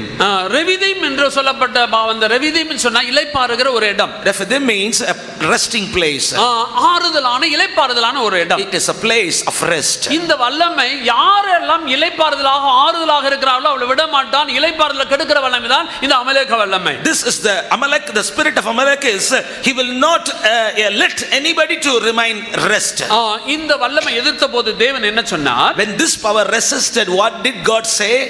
அங்க அமலேக்கரோடு நீ யுத்தம் பண்ண வேண்டும், நீ மலையுச்சிக்கு போக வேண்டும் என்று சொன்னார். And the Lord God advised Moses that you should climb up to the top of the mountain. தேவனுடைய கோலை உன்னுடைய கையில் பிடித்துக்கொண்டு நிற்பேன் என்று அவர் சொன்னான். And he asked him to have the rod of God in your hand. அப்பொழுது அந்த அமலேக்கரோடு யுத்தம் பண்ணும்படி அவர்கள் கடந்து மலையுச்சிக்கு ஏறினார்கள். And they climbed up the top of the hill to fight against Amalekites. மோசேயும் ஆரோனும் ஊரும் மலையுச்சியில் ஏறினார்கள். Moses, Aaron and Hur went up to the top of the hill. யோசுவா ஜனங்களை தெரிந்து கொண்டு ஜனங்களோடு போய் அந்த எதிரிகளோடு யுத்தம் பண்ண ஆரம்பித்தார். Joshua chose the people of God and went to the camp and made a war against Amalekites. மோசேயுடைய கைகள் உயர்ந்திருக்கும் போது அந்த இஸ்ரவேலர் மேற்கொண்டார்கள். When the Moses hands were lifted up, prevailed, the Israelites prevailed. இந்த மோசேயுடைய கை எப்பொழுதெல்லாம் தாழ்ந்து போனதோ அப்பொழுது அமலேக்கர் மேற்கொண்டு விட்டார்கள். When he let down his hand, Amalek prevailed. இந்த அமலேக்கருடைய வல்லமை கைகளை தளரவிட பண்ணுகிறதான ஒரு வல்லமை. Amalekites, the spirit of Amalekites will make your hand go weary. இப்படி கைகள் அசந்து போன போது when his hands were heavy, ஒரு கல்லை கொண்டு வந்து வைத்தார்கள். கல்லின் மேல் அவன் உட்கார்ந்தான் என்று வாசிக்கிறோம். they took a stone and put it under him and he sat thereon. அப்போ அமலேக்கன் யுத்தம் பண்ணும்போது when the Amalekites were fighting against people, வந்து கலங்க தேவையில்லை. and you need not be troubled about that. கல் என்று சொல்லக்கூடிய அந்த கண்மலை என்று சொல்லக்கூடிய இயேசுவின் மீது இளைப்பாறிக் கொண்டு தேவ சமூகத்தில் அவனுக்காக அந்த வல்லமைக்கு விரோதமாக நம்ம யுத்தம் பண்ண வேண்டும். We should rest upon a stone who is Jesus and we need to fight this fight. அப்பொழுது என்ன நடந்தது? Then what happened? ஒரு புறம் ஊரும் மறுபுறம் அதில் ஆரோனும் தன்னுடைய கரத்தை வந்து மோசேயுடைய கரத்தை தாங்கி பிடித்தார்கள். Aaron and Hur stayed up his hands. இதிலிருந்து விளங்கிக் கொள்கிறோம். From this we understand. எப்போது நம்ம நடத்திப்புகாரர்களோடு நிற்க வேண்டும். We need to stand together with the leaders. அந்த மோசேயோடு எப்படி அவர்கள் மலையுச்சிக்கு ஏறினார்களோ அதே போல சேர்ந்து ஏற வேண்டும். And we need to climb up together with Moses, the leaders, as they climbed on that day. நடத்திப்புகாரருடைய கரங்களை நாம தூக்கி பிடிக்க வேண்டும். We need to join together with the leaders and held up their hands. அவர்கள் கரம் உயர்த்தப்பட்டிருக்கும் போது மட்டுமே நம்முடைய வாழ்க்கையில ஜெயம் உண்டாகும். Only when their hands are held up we will receive victory in our life. எப்படி அவர்கள் ஊரும் ஆரோனும் அவருடைய மனுஷ கரங்களை தூக்கி பிடித்துக் கொண்டிருந்தார்களோ அப்படியே நம்முடைய நடத்திப்புகாரர்களை நம்ம நடத்தக்கூடியவர்களை எப்போது நாம் உயர்த்தி பிடிக்க வேண்டும். As they, Aaron and Hur, lift up the hands of the Moses, we need to exalt the leaders and we need to join together with them. அவர்கள் கை உயர்ந்திருந்தால் மட்டுமே சபைக்கும் ஜனங்களுக்கும் தேசத்துக்கும் ஒரு ஜெயம் உண்டாகும். Only if their hands were lifted up, only if their hands are exalted, the land, the church and the people will receive victory. இந்த 16ஆம் வசனத்தில் என்ன சொல்லுகிறது? Verse 16, what does it say? அமலேக்குடைய கை வந்து கர்த்தருடைய சிங்காசனத்துக்கு விரோதமாக தலைமுறை தோறும் அவனுக்கு விரோதமான கர்த்தருடைய யுத்தம் நடக்கும் என்று அவர் சொன்னார். For he said, because the Lord had sworn that the Lord will have war with Amalek from generation to generation, because his hand is against the throne. அங்க சொல்லப்பட்ட மேல சொல்லப்பட்டது சிங்காசனத்துக்கு விரோதமாக அவன் போராடுகிறவன். And he is the one who will fight against the throne. நாம தான் சிங்காசனத்தை சுதந்தரிக்க கூடியவர்கள். We are one who are supposed to inherit the throne. நாம் தான் ஜெயம் கொண்ட ஆண் பிள்ளையாக மாறக்கூடியவர்கள். We are the ones who are going to become the overcoming man child. நாம் தான் ஜெயம் கொண்டு எல்லாவற்றையும் சுதந்தரிக்க கூடியவர்கள். We are the ones who are supposed to inherit all things by overcoming. அப்போ இந்த சுதந்திரத்தை பெறாதபடிக்கு கிரியை செய்யக்கூடியதான வல்லமைகள் தான் இந்த அமலேக்க வல்லமைகள். Therefore the powers which are working against our inheritance is the power of Amalekites. மோசே இருந்த காலத்தில் அந்த சந்ததியிலும் கிரியை செய்தது. And in the generation, with the generation of Moses, this spirits working against. அதற்கு பிற்பாடு உள்ள சந்ததியிலும் கிரியை செய்தது. And found generations to follow these spirits working against them. இப்படி ஒவ்வொரு சந்ததியிலும் கிரியை செய்யக்கூடிய வல்லமை தான் இந்த வல்லமை. தலைமுறை தோறும் இந்த கிரியை செய்கிற வல்லமை தான் இந்த அமலேக்க வல்லமைகள். And likewise the spirit of Amalekites are working against generations after generations. இந்த கடைசி காலத்தில் இருக்கக்கூடிய தேவ ஜனங்களுக்கு விரோதமாய் போராடுகிற வல்லமையும் இந்த அமலேக்க வல்லமை தான். And this power of Amalekite is working against this last generation in this dispensation. நம்முடைய சுதந்திரத்தை கெடுக்கும்படியாக, சுதந்திரத்துக்கு விரோதமாக, சுதந்திரத்தை பெறக்கூடாதபடிக்கு எதிராக வரக்கூடிய தடுத்து நிறுத்தக்கூடிய வல்லமைகள் தான் இந்த வல்லமை. இந்த வல்லமை ஜெயிக்கும்படியாக பலவீனப்பட்டு போக கூடாது, விளைத்து போக கூடாது. பலசாலிகளாக இருந்து பரிசுத்தவான்களோடு நடத்திப்புகாரர்களோடு இருந்து அவர் சொல்லுகிற உபதேசத்தோடு கூட இசைந்து நின்று இந்த வல்லமைகள் எல்லாம் நாம் மேற்கொள்ள வேண்டும். These spirits of Amalekites we need to overcome. We should not go fainted, we should not be weary. Instead we should be with the leaders, we should be with the doctrine of the church, and we should give hands to the leaders, and if it be so we will overcome this spirit. எப்படி மோசேயோடும் ஆரோனோடும் அவன் அந்த மலையுச்சிற்கு அந்த ஏறினார்களோ அதே போல நம்ம அவர்களோடு கூட சேர்ந்து ஏற வேண்டும். And likewise they Aaron and who climbed up to top of the hill with Moses, we need to climb up. நாம் அவர்களோடு சேர்ந்து போய் இந்த யுத்தத்தை நாம் செய்ய வேண்டும். We need to join together with them and we need to make this battle. அப்படியானால் அந்த அமலேக்க வல்லமையில முறியடிக்க முடியும். எல்லாரும் கரங்களை வைத்து ஒரு அல்லேலூயா சொல்லுவோம். அடுத்தது நாம எதை ஜெயிக்க வேண்டும்? Nextly what we need to overcome. உபாகமம் 7ஆம் அதிகாரம் முதலாம் வசனம் முதல் 2 வசனங்கள் நாம் வாசிக்கலாம். Deuteronomy chapter 7 first 2 verses. நீ சுதந்தரிக்க போகிற தேசத்தில் உன் தேவனாகிய கர்த்தர் உன்னை பிரவேசிக்க பண்ணி உன்னை பார்க்கிலும் ஜனம் பெருத்த ஜாதிகளாகிய ஏத்தியர், கிர்காசியர், எமோரியர், கானானியர், பெரிசியர், ஏவியர், எபூசியர் என்னும் 7 பலத்த ஜாதிகளை உனக்கு முன்பாக துரத்தி உன் தேவனாகிய கர்த்தர் அவர்களை உன்னிடத்தில் ஒப்பு கொடுக்கும்போது அவர்களை முறியடித்து அவர்களை சங்காரம் பண்ண கடவாய். அவர்களோட உடன்படிக்கை பண்ணவும் அவர்களுக்கு இரங்கவும் வேண்டாம். அப்போ அந்த தேசத்தில் போய் அதை சுதந்திரத்துக் கொள்ளும் போது உன் தேவனாகிய கர்த்தர் உன்னை பிரவேசிக்க பண்ணி உன்னை பார்க்கலாம் ஜனபெருத்த ஜாதியாகிய இந்த 7 ஜாதிகளை உனக்கு முன்பாக துரத்த வேண்டும் என்று சொன்னார். When the Lord God told them, when I bring you to a place where you can go and possess the inheritance, I will drive away the 7 nations which are greater and mightier than you.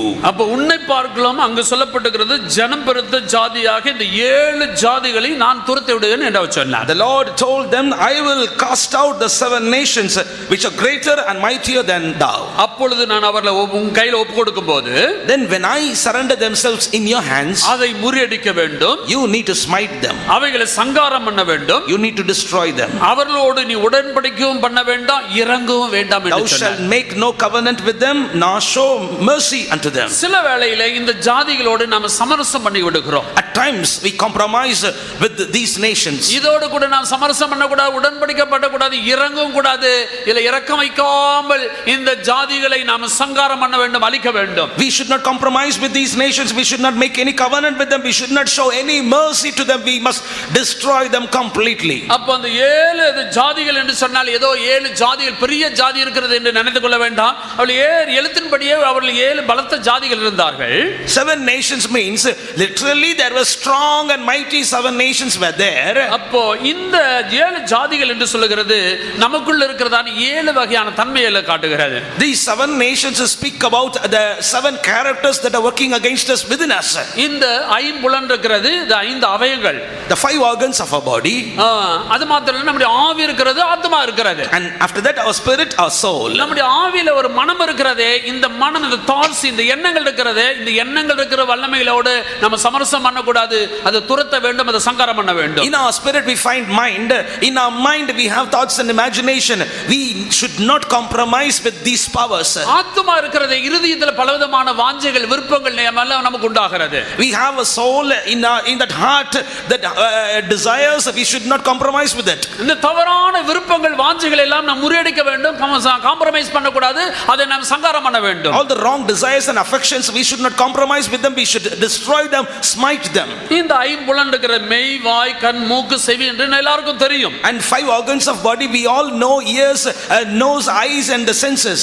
இந்த ஐம்புலன்களில் உருவாக்கக்கூடியதான தேவனுக்கு விருப்பமில்லாத எல்லா காரியத்தையும் என்ன செய்ய நம்ம கையில ஒப்பு கொடுக்கும்போது அந்த வல்லமைகளை என்ன செய்யக்கூடாது, உடன்படிக்கும் பண்ணக்கூடாது, சமரசம் பண்ணக்கூடாது, அவைகளை சங்காரம் பண்ணி அவைகளை முற்றிலுமா இறங்காமல் அதை சங்காரம் பண்ணி அழிக்க வேண்டும். When the things are working against in our 5 organs of our body, when God is giving them, surrendering them in us, in our hands, we should not compromise with them. We should not make any covenant with them. We should not show any mercy to them, but destroy them completely. அதனால தான் ரோமர் 8ஆம் அதிகாரம் 13ஆம் வசனத்தை வாசிக்கும்போது, that's why when we read in Romans chapter 8 and verse 13, ஆவியினாலே சரீரத்தின் செய்கைகளை அழித்தால் நீங்கள் பிழைப்பீர்கள். If you mortify your deeds by the spirit, ye shall live. அப்ப மாம்சத்தின்படி நாம ஜீவிக்க கூடாது, அந்த வல்லமைகளை எல்லாம் சமரசம் பண்ண கூடாது, இதை அழிக்க வேண்டும். Therefore we should not live according to the carnal natures, but we should not compromise with them. We should destroy them completely. இத குறித்து பரிசுத்த பவுல் சொல்லும்போது என்ன சொல்கிறார்? About this, when Saint Paul is writing, what does he say? முதலாம் கொரிந்தியர் 6ஆம் அதிகாரம் 9ஆம் வசனத்திலிருந்து 12ஆம் வசனம் வரைக்கும் வாசிக்கும்போது, when we read in 1 Corinthians chapter 6 verses 9 to 12, அநியாயக்காரரும் பாவிகளை குறித்து அங்க சொல்லப்பட்டிருக்கிறது. there it is mentioned about unjust and the sinners. அநியாயக்காரரும் பாவிகளும் தேவனுடைய ராஜ்யத்தில் சுதந்தரிக்க முடியாது என்று வாசிக்கிறோம். And we read like this: the kingdom of God cannot be inherited by the sinners. நமக்காக வைக்கப்பட்டிருக்கிற பரலோக ராஜ்யத்தை சுதந்தரிக்க வேண்டும் என்றால் இப்படிப்பட்டதான பாவ சுபாவங்கள் நம்முடைய வாழ்க்கையில் இருக்க கூடாது, இவளை சமரசம் பண்ண கூடாது, அதை அழிக்க வேண்டும். In order to inherit such inheritance which is the inheritance of God, we should not compromise with these evil characters or natures. We need to destroy them entirely. அதுல 8ஆம் வசனம் 9ஆம் வசனத்தில் வாசிக்கும்போது சொல்லப்பட்டது, முன்னே நீங்கள் அப்படி இருந்தீர்கள். In the 9th verse it is mentioned that you were previously before like that. இப்பொழுது இயேசுவின் நாமத்தினாலும் பரிசுத்தாவினாலும் நீங்கள் கழுவப்பட்டீர்கள், இப்பொழுது நீதிமான்கள் ஆக்கப்பட்டீர்கள் என்று வாசிக்கிறோம். But ye are washed, ye are sanctified, justified in the name of the Lord Jesus Christ and by the Spirit of God. அப்படியானால் இந்த 7 ஜாதிகளோடு நம்ம சமரசம் பண்ணாமல், இரக்கம் பாராட்டாமல் இவர்களை துரத்த வேண்டும், இவர்களை சங்காரம் பண்ண வேண்டும், இவர்களை அழிக்க வேண்டும். அழித்தவர்கள் மட்டுமே தேவனுடைய ராஜ்யத்தை சுதந்தரிக்க முடியும். Therefore the 7 nations, we should not compromise with them. We should not make any covenant with them. We should not show any mercy to them, but we should have to destroy them completely. Only those that have destroyed these 7 nations completely will inherit the inheritance of God. என்னாகும் 33ஆம் அதிகாரம் 55ஆம் வசனத்தை வாசிக்கும்போது, when we read in Numbers chapter 33 and verse 55, இந்த ஜாதிகளை நீங்கள் அழிக்காவிட்டால், if you do not destroy these nations, அவர்கள் உங்களுக்கு முள்ளுகளாக கூறுகளாக மாறி விடுவார்கள். they will become thorns and thistles for you. உங்களுடைய கண்களுக்கு அவர்கள் முள்ளுகளாக மாறி விடுவார்கள். And they will become thorns for your eyes. உங்களுடைய விலாவிலே குத்தக்கூடியதான அவர்கள் அம்பு ஈட்டிகளாக மாறி விடுவார்கள். They will become spears that will pierce your side. அவைகள் நம்மை வேதனை உண்டாக்குறது மட்டும் இல்ல, பரலோக ராஜ்யத்தை சுந்தரிக்காதபடிக்கு நம்மை அது அழிக்கிறதான ஒரு வல்லமைகளாக இருக்கிறது. Not only they will grieve them, they will pain them, but they are the powers that will not allow us to inherit the inheritance of God. அது மட்டுமல்லாமல், not only that, இந்த தேசத்தை சுந்தரிக்கும் போது, when you inherit this land, இந்த 7 ஜாதிகளை நம்ம வந்து முறியடித்து அவர்களை சங்காரம் பண்ணுகிறது மட்டுமல்லாமல், not only we smite and destroy these 7 nations, 31 ராஜாக்களையும் நம்ம துரத்த வேண்டும், அழிக்க வேண்டும். we need to cast away 31 kings that are found there. இது யோசுவாவின் புத்தகம் 12ஆம் அதிகாரம் 9ஆம் வசனத்திலிருந்து 24ஆம் வசனம் வரைக்கும் வாசிக்கும்போது 31 ராஜாக்களை பற்றி அங்க எழுதப்பட்டிருக்கிறது. In Joshua chapter 12 verses 9 to 24 we read about 31 kings there. அப்போ 31 31 ராஜாக்கள் என்பதும் நமக்குள்ள கிரியை செய்கிற 31 தன்மையான நமக்குள்ள இருக்கிற தேவனுக்கு விருப்பம் இல்லாத ஒரு கிரியைகள் தான். And the 31 kings, it also signify 31 unwanted natures that are found within us and working against us. இந்த வல்லமைகளும் கூட நாம ஜெயிக்கக்கூடியவளாக மாற வேண்டும். Even we need to overcome these powers also. இது ரோமர் 1 அதிகாரம் 21 வசனத்திலிருந்து 32 வசனம் வரைக்கும் வாசிக்கும் போது நாம் விளங்கிக் கொள்ளலாம் எப்படிப்பட்ட சுபாவங்கள் இருக்கிறது என்று. அவர்கள் தேவனை மகிமைப்படுத்தாதவர்கள், ஸ்தோத்திரம் பண்ணாதவர்கள், அங்கு சொல்லப்பட்டுகிறது அந்த உண்மை தெய்வத்தை பற்றி அவர்கள் ஸ்தோத்திரம் பண்ணாம துதியாம இருக்கிறவர்கள் அப்படின்னு சொல்லிட்டு பல காரியங்கள் வரிசையாக சொல்லி இருக்கிறது. In Romans chapter 1 verses 21 to 32 we read about these 31 kings. They knew God but they did not give glory unto God, and their heart without understanding become darkened. Likewise many things are mentioned about them. அப்போ இந்த ராஜாக்களை எல்லாம் என்ன செய்ய, நம்ம ராஜாக்கள் என்று சொல்கிறது ஆளுகை செய்ய, நமக்குள்ள இருக்கிற நம்மை ஆளுகை செய்கிறதான இப்படிப்பட்டதான பொல்லாத சுபாவத்தை நாம் என்ன செய்ய வேண்டும், அவர்களை துரத்த வேண்டும், அழிக்க வேண்டும். Therefore these 31 kings speaks about the 31 evil characters which are ruling over us. We need to destroy them also.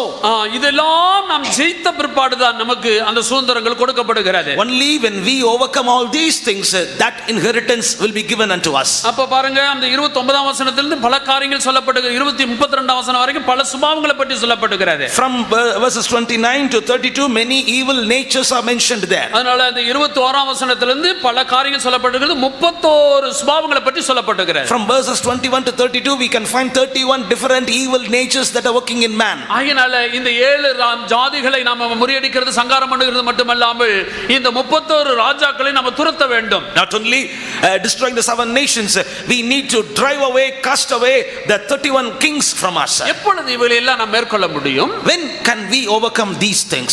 யாத்ராகமம் 23ஆம் அதிகாரம் 29 30 வாசிக்கலாம். Read Exodus chapter 23 verses 29 and 30. தேசம் பாழாய் போகாமலும் காட்டு மிருகங்கள் உனக்கு விரோதமாய் பெருகாமலும் இருக்கும்படி நான் அவர்களை ஒரே வருஷத்திற்குள்ளே உன் முன்னின்று துரத்து விடாமல் நீ விருத்தி அடைந்து தேசத்தை சுதந்தரித்துக் கொள்ளும் வரைக்கும் அவர்களை கொஞ்சம் கொஞ்சமாய் உன் முன்னின்று துரத்தி விடுவேன். அங்கு சொல்லப்பட்டிருக்கிறது, நீ விருத்தி அடையும் போது இந்த சத்துருக்களை கொஞ்சம் கொஞ்சமாக நான் துரத்தி விடுவேன். When thou be increased and inherit the land, I will drive these nations little by little from before thee. அப்ப அந்த 7 ஜாதிகளை 31 ராஜாக்களை எப்படி நாம ஜெயிக்க முடியும்? Therefore when we can overcome the 7 nations and 31 kings, தேவன் நம்முடைய கையில அவங்களை ஒப்பு கொடுக்கிறார். the Lord will give them in our hands. நாம் விருத்தி அடையும் போது, when we get increased, நாம் வளரும் போது, when we grow, நாம் சுபாவங்கள்ல வளரும் போது, when we grow in our natures, நாம் தெய்வீகத்துல வளரும் போது, when we grow in divinity, நாம் பரிசுத்தத்துல வளரும் போது, when we grow in holiness, இப்படி விருத்தி அடையும் போது கொஞ்சம் கொஞ்சமாக துரத்தி அந்த வல்லமையில நாம் ஜெயிக்க முடியும். when we get increased like this, little by little we can drive these nations and the kings and then inherit the portion. அதனால ஜெயங்கொள்ளுகிறவன் எவனோ அவன்தான் எல்லாவற்றையும் சுதந்தரித்துக் கொள்வான். Therefore he that overcometh shall inherit all things. அதனால அருமையானவர்களே, இந்த கடைசி நாட்கள்ல இப்படிப்பட்டதான வல்லமைகளை நாம் போராடி ஜெயித்து நமக்கு வைத்திருக்கிறதான அந்த சுதந்திரத்தை நம்ம சுதந்தரித்துக் கொள்வோமாக. Therefore in the last times, beloved ones, let us overcome all these powers and shall we inherit the thing which had been kept for us. எபிரேயர் 12ஆம் அதிகாரம் 16 17 வாசிக்கும் போது, when we read Hebrews chapter 12 verses 16 and 17, அங்கு ஏசாவை பற்றி சொல்லப்பட்டிருக்கிறது. that it is mentioned about Esau. பிற்பாடு அவன் ஆசீர்வாதத்தை சுதந்தரித்துக் கொள்ள விரும்பியும் கூட ஆகாதவன் என்று அவன் தள்ளப்பட்டான் என்று அறிவீர்கள் என்று வாசிக்கிறோம். And after that he wanted to inherit the blessing but he was rejected.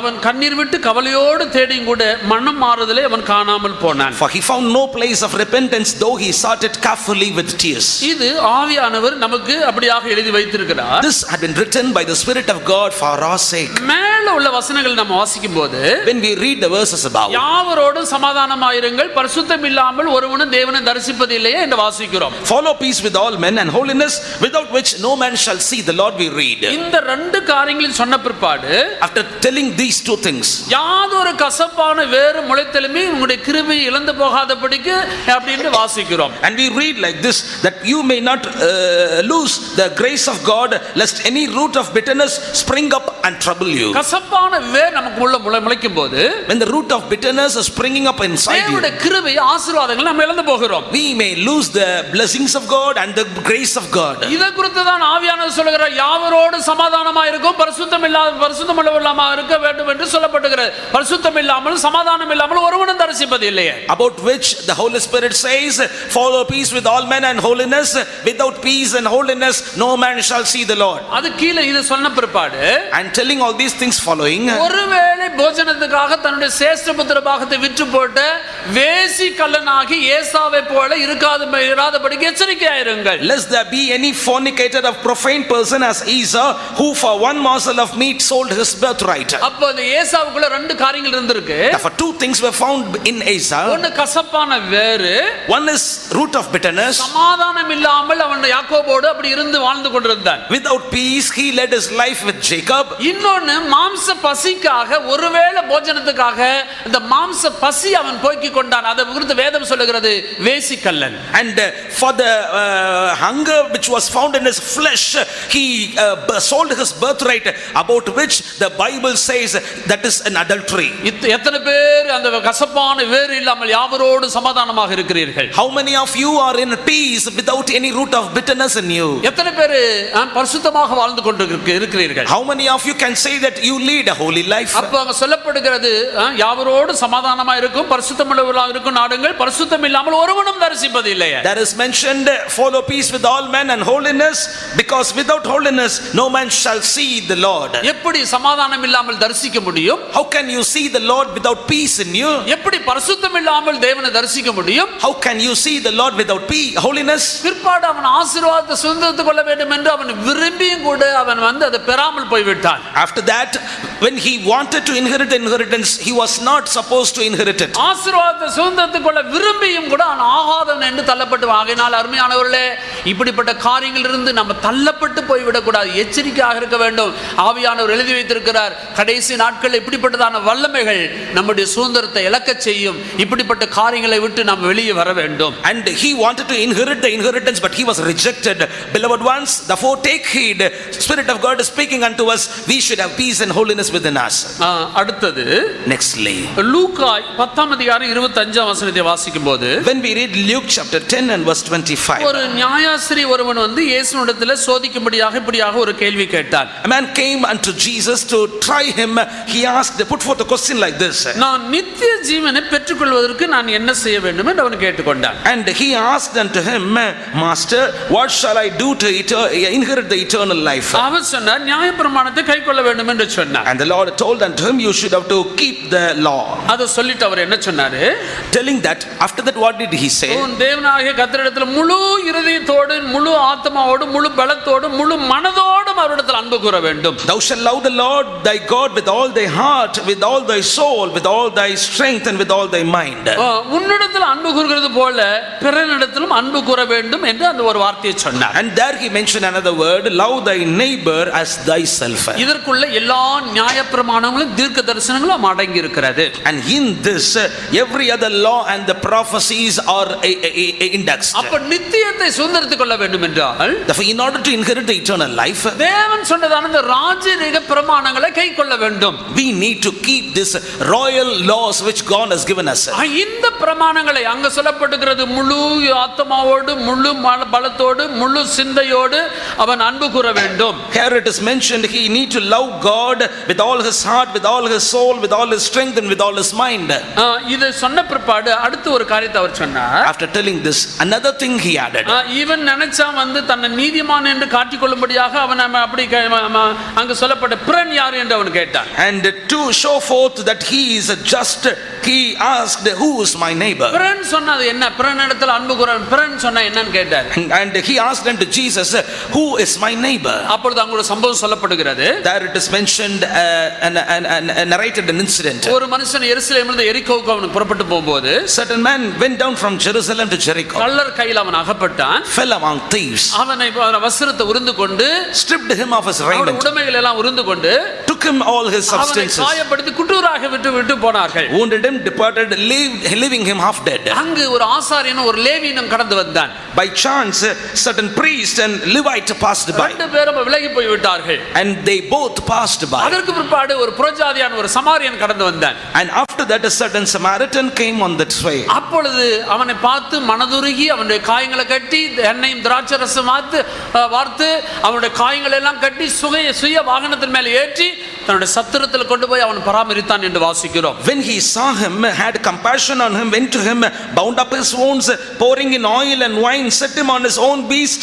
brought him to an inn and took care of him. அப்பொழுது அங்கு கேட்கப்பட்டது பிறன் யார் என்று அங்கு கேட்கப்பட்டது. மூன்று பேர்ல பிறன் யார்? And in that incident, a question was arising, who was his neighbor among the three? 37ஆம் வசனம் சொல்லப்பட்டிருக்கிறது, இரக்கம் செய்தவன் என்று வாசிக்கிறோம். In verse 37, he that showed mercy on him. இதிலிருந்து விளங்கிக் கொள்கிறோம், From this we understand, அந்த சுதந்திரத்தை, அந்த பரலோகத்தில் நமக்காக வைக்கப்பட்டிருக்கிற அந்த நித்திய சுதந்திரத்தை சுதந்திரிக்கப்பவர்கள் யார்? who are going to inherit the inheritance which is kept in the heaven? ஆண்டவரை முழுமையாக ஆண்டவரிடத்தில் அன்பு கூறுகிறவர்கள். Those that love God with all their heart. தன்னை போலவே பிறனை நேசிக்கக்கூடியவர்கள். They that love their neighbors as thyself. மற்றவர்களுக்கு அந்த நல்ல சமாரியனை போல புறஜாதியான போல நாம் இரக்கம் செய்து கொண்டிருக்க வேண்டும். We need to have mercy on others like that good Samaritan and a Gentile. அப்படிப்பட்டவர்கள் தான் அந்த சுதந்திரத்தை பெற்றுக்கொள்ள போகிறார்கள். Only such ones are going to receive that inheritance. அதனால கொஞ்ச நாள் தான் நமக்கு கொடுக்கப்பட்டிருக்கிறது. Therefore few days are before us. ஆண்டவர் அதிகமாக நேசிக்க ஆரம்பிப்போமா? Let us love God much in these days. அப்படி நேசிக்கும் போது நாம் நிச்சயமாக பெற்றுக்கொள்ளலாம். Then we can surely inherit that inheritance. அடுத்து என்னாகும் 13ஆம் அதிகாரம் 30ஆம் வசனத்தை நாம் வாசிக்கலாம். Nextly, when we come to Numbers chapter 13 and verse 30. அப்பொழுது காலேப் மோசேக்கு முன்பாக ஜனங்களை அமர்த்தி, நாம் உடனே போய் அதை சுதந்தரித்துக் கொள்வோம், நாம் அதை எளிதாய் ஜெயித்துக் கொள்ளலாம் என்றான். அங்கு சொல்லப்பட்டிருக்கிறது, அந்த 12 பிரபுக்கள் சுதந்திரிக்க வேண்டியதான அந்த கானான் தேசத்தை வேவு பார்க்கும்படியாக அனுப்பப்பட்டார்கள். There about 12 people were sent to spy the land of Canaan, their inheritance. அந்த 12 பேரும் 12 பிரபுக்களாக இருந்தார்கள். Those 12 spies were 12 princes.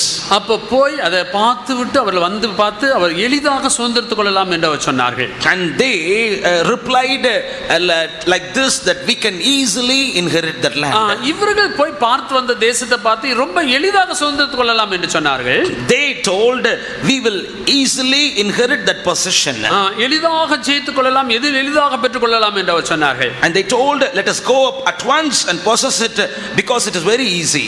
அதுல 10 பேர் துர்ச்செய்தி சொன்னார்கள், 2 பேர் மட்டும் தான் நல்ல செய்தி சொன்னார்கள். 10 of them spread false news, but the 2 propagate the good gospel. மற்றவர்கள் போய் வந்தவர்கள் என்ன சொன்னார்கள்? The remaining, what did they say? அந்த ஜனங்களோட எதிர்க்க நம்மால் கூடாது என்று சொன்னார்கள். It is very hard to resist the people who are there. நம்மை பார்க்கலாம் அவர்கள் பலவான்கள்.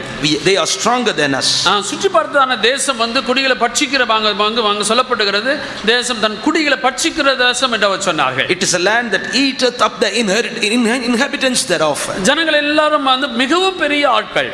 All the people that we saw in it are men of great stature. எங்கள் பார்வைக்கு நாங்கள் வெட்டுக்கிளிகளை போல இருக்கிறோம் என்று சொன்னார்கள். We were like grasshoppers in their sight. ஆனால் 2 பேர் மட்டும் என்ன சொன்னார்கள்? அவர்கள் எளிதாக சுதந்திரித்துக் கொள்ளலாம், எளிதாக ஜெயித்துக் கொள்ளலாம் என்று சொன்னார்கள். Only 2 told unto the people that we at once can go up and possess it. இதிலிருந்து விளங்கிக் கொள்கிறோம், From this we understand, நம்முடைய சுதந்திரத்தை பெறும்படியாக நமக்கு ஒரு விசுவாசம் இருக்க வேண்டும். in order to inherit our inheritance, we need a faith within us. ஏனென்றால் அவர் வாக்கு பண்ணியிருக்கிறார். Because he hath promised us. அவர்கள் நிச்சயமாக எப்படிப்பட்ட ஜாதியினராக இருந்தால் நிச்சயமாக துரத்தி தன்னுடைய கையில கொடுப்பார் என்ற ஒரு விசுவாசம் வேண்டும். We need to have a faith that he will surely cast out all those nations and kings and give that land unto us. இன்றைக்கு நற்செய்தி சொல்லக்கூடிய 2 பேர் தான், ஆனா துர்ச்செய்தி சொல்லக்கூடிய 10 பேர் இருந்தார்கள். And today we see only 2 are giving the good gospel, the other 10 are giving the evil report about that land. இந்த கடைசி நாட்களில் துர்ச்செய்தி சொல்லக்கூடியவர்கள் அநேகர் எழும்புவார்கள். And in the last days many will rise up to propagate the evil report about the land. சுதந்திரத்தை பெற முடியாது. We cannot inherit the inheritance. பரலோகத்துக்கு போக முடியாது. We cannot reach heaven. பரிசுத்தமாக முடியாது. We cannot become holy. ஆண்டவருடைய வருகைக்கு போக முடியாது. We cannot be caught up in the coming of the Lord. சத்தியம் கொண்டு போகாது. This truth will not take இந்த us. மார்க்கம் கொண்டு போகாது. This religion will not take us. இப்படி எல்லாம் துர்ச்செய்தி சொல்லிக் கொண்டிருப்பார்கள். And such way they will propagate the evil report. அப்படி நாம் என்ன செய்ய வேண்டும் என்று சொன்னால் விசுவாசத்தோடு நிச்சயமாக வாக்கு பண்ணினவர் நிச்சயமாக கொண்டு போய் சேர்ப்பார் என்ற விசுவாசத்தோடு அவர்களை போல எளிதாக ஜெயிக்கலாம் என்று நாம் சொல்ல வேண்டும். But we need to say like this, we will easily overcome that because one who hath promised us is faithful. என்னாகும் 14ஆம் அதிகாரம் 23ஆம் வசனத்தை நாம் வாசிக்கலாம். Let us read Numbers chapter 14 and verse 23. அவர்கள் பிதாக்களுக்கு நான் ஆணையிட்டு கொடுத்த தேசத்தை காண மாட்டார்கள், எனக்கு கோபம் உண்டாக்கினவர்களில் ஒருவரும் அதை காண மாட்டார்கள். 24. என்னுடைய தாசனாகிய காலேப் வேறே ஆவியை உடையவனாய் இருக்கிறபடினாலும் உத்தமமாய் என்னை பின்பற்றி வந்தபடினாலும் அவன் போய் வந்த தேசத்திலே அவனை சேர பண்ணுவேன், அவன் சந்ததியார் அதை சுதந்தரித்துக் கொள்வார்கள். எல்லாரும் ஒரு அழில சொல்லுவோம். Hallelujah. போய் வந்த தேசத்தில் அவளை நான் பிரவேசிக்க பண்ணுவேன். I will bring unto the land whereinto he went. ஏன் போய் வந்த தேசத்தில் நான் அவளை அந்த சுதந்திர அவளை கொண்டு போய் சேர்ப்பேன். Why I will bring him into the land wherein he went. அந்த காலேப்புக்கு வேறே ஆவி இருந்ததாக வாசிக்கிறோம். He read Caleb had another spirit. அது என்ன வேறே ஆவி? What was that another spirit? இந்த 10 பேருக்கும் இல்லாதபடிக்கு 10 பேருக்கிட்ட துர்ச்செய்தி சொன்னார்கள். இவன் மாத்திரம் வேறே ஆவி உடையவனாக இருந்து அவன் தேவனை உத்தமமாக அவன் பின்பற்றினான். அதுதான் வேறே ஆவி. And these 10 spread the evil reports, but only one, this Caleb, had another spirit and followed the Lord fully.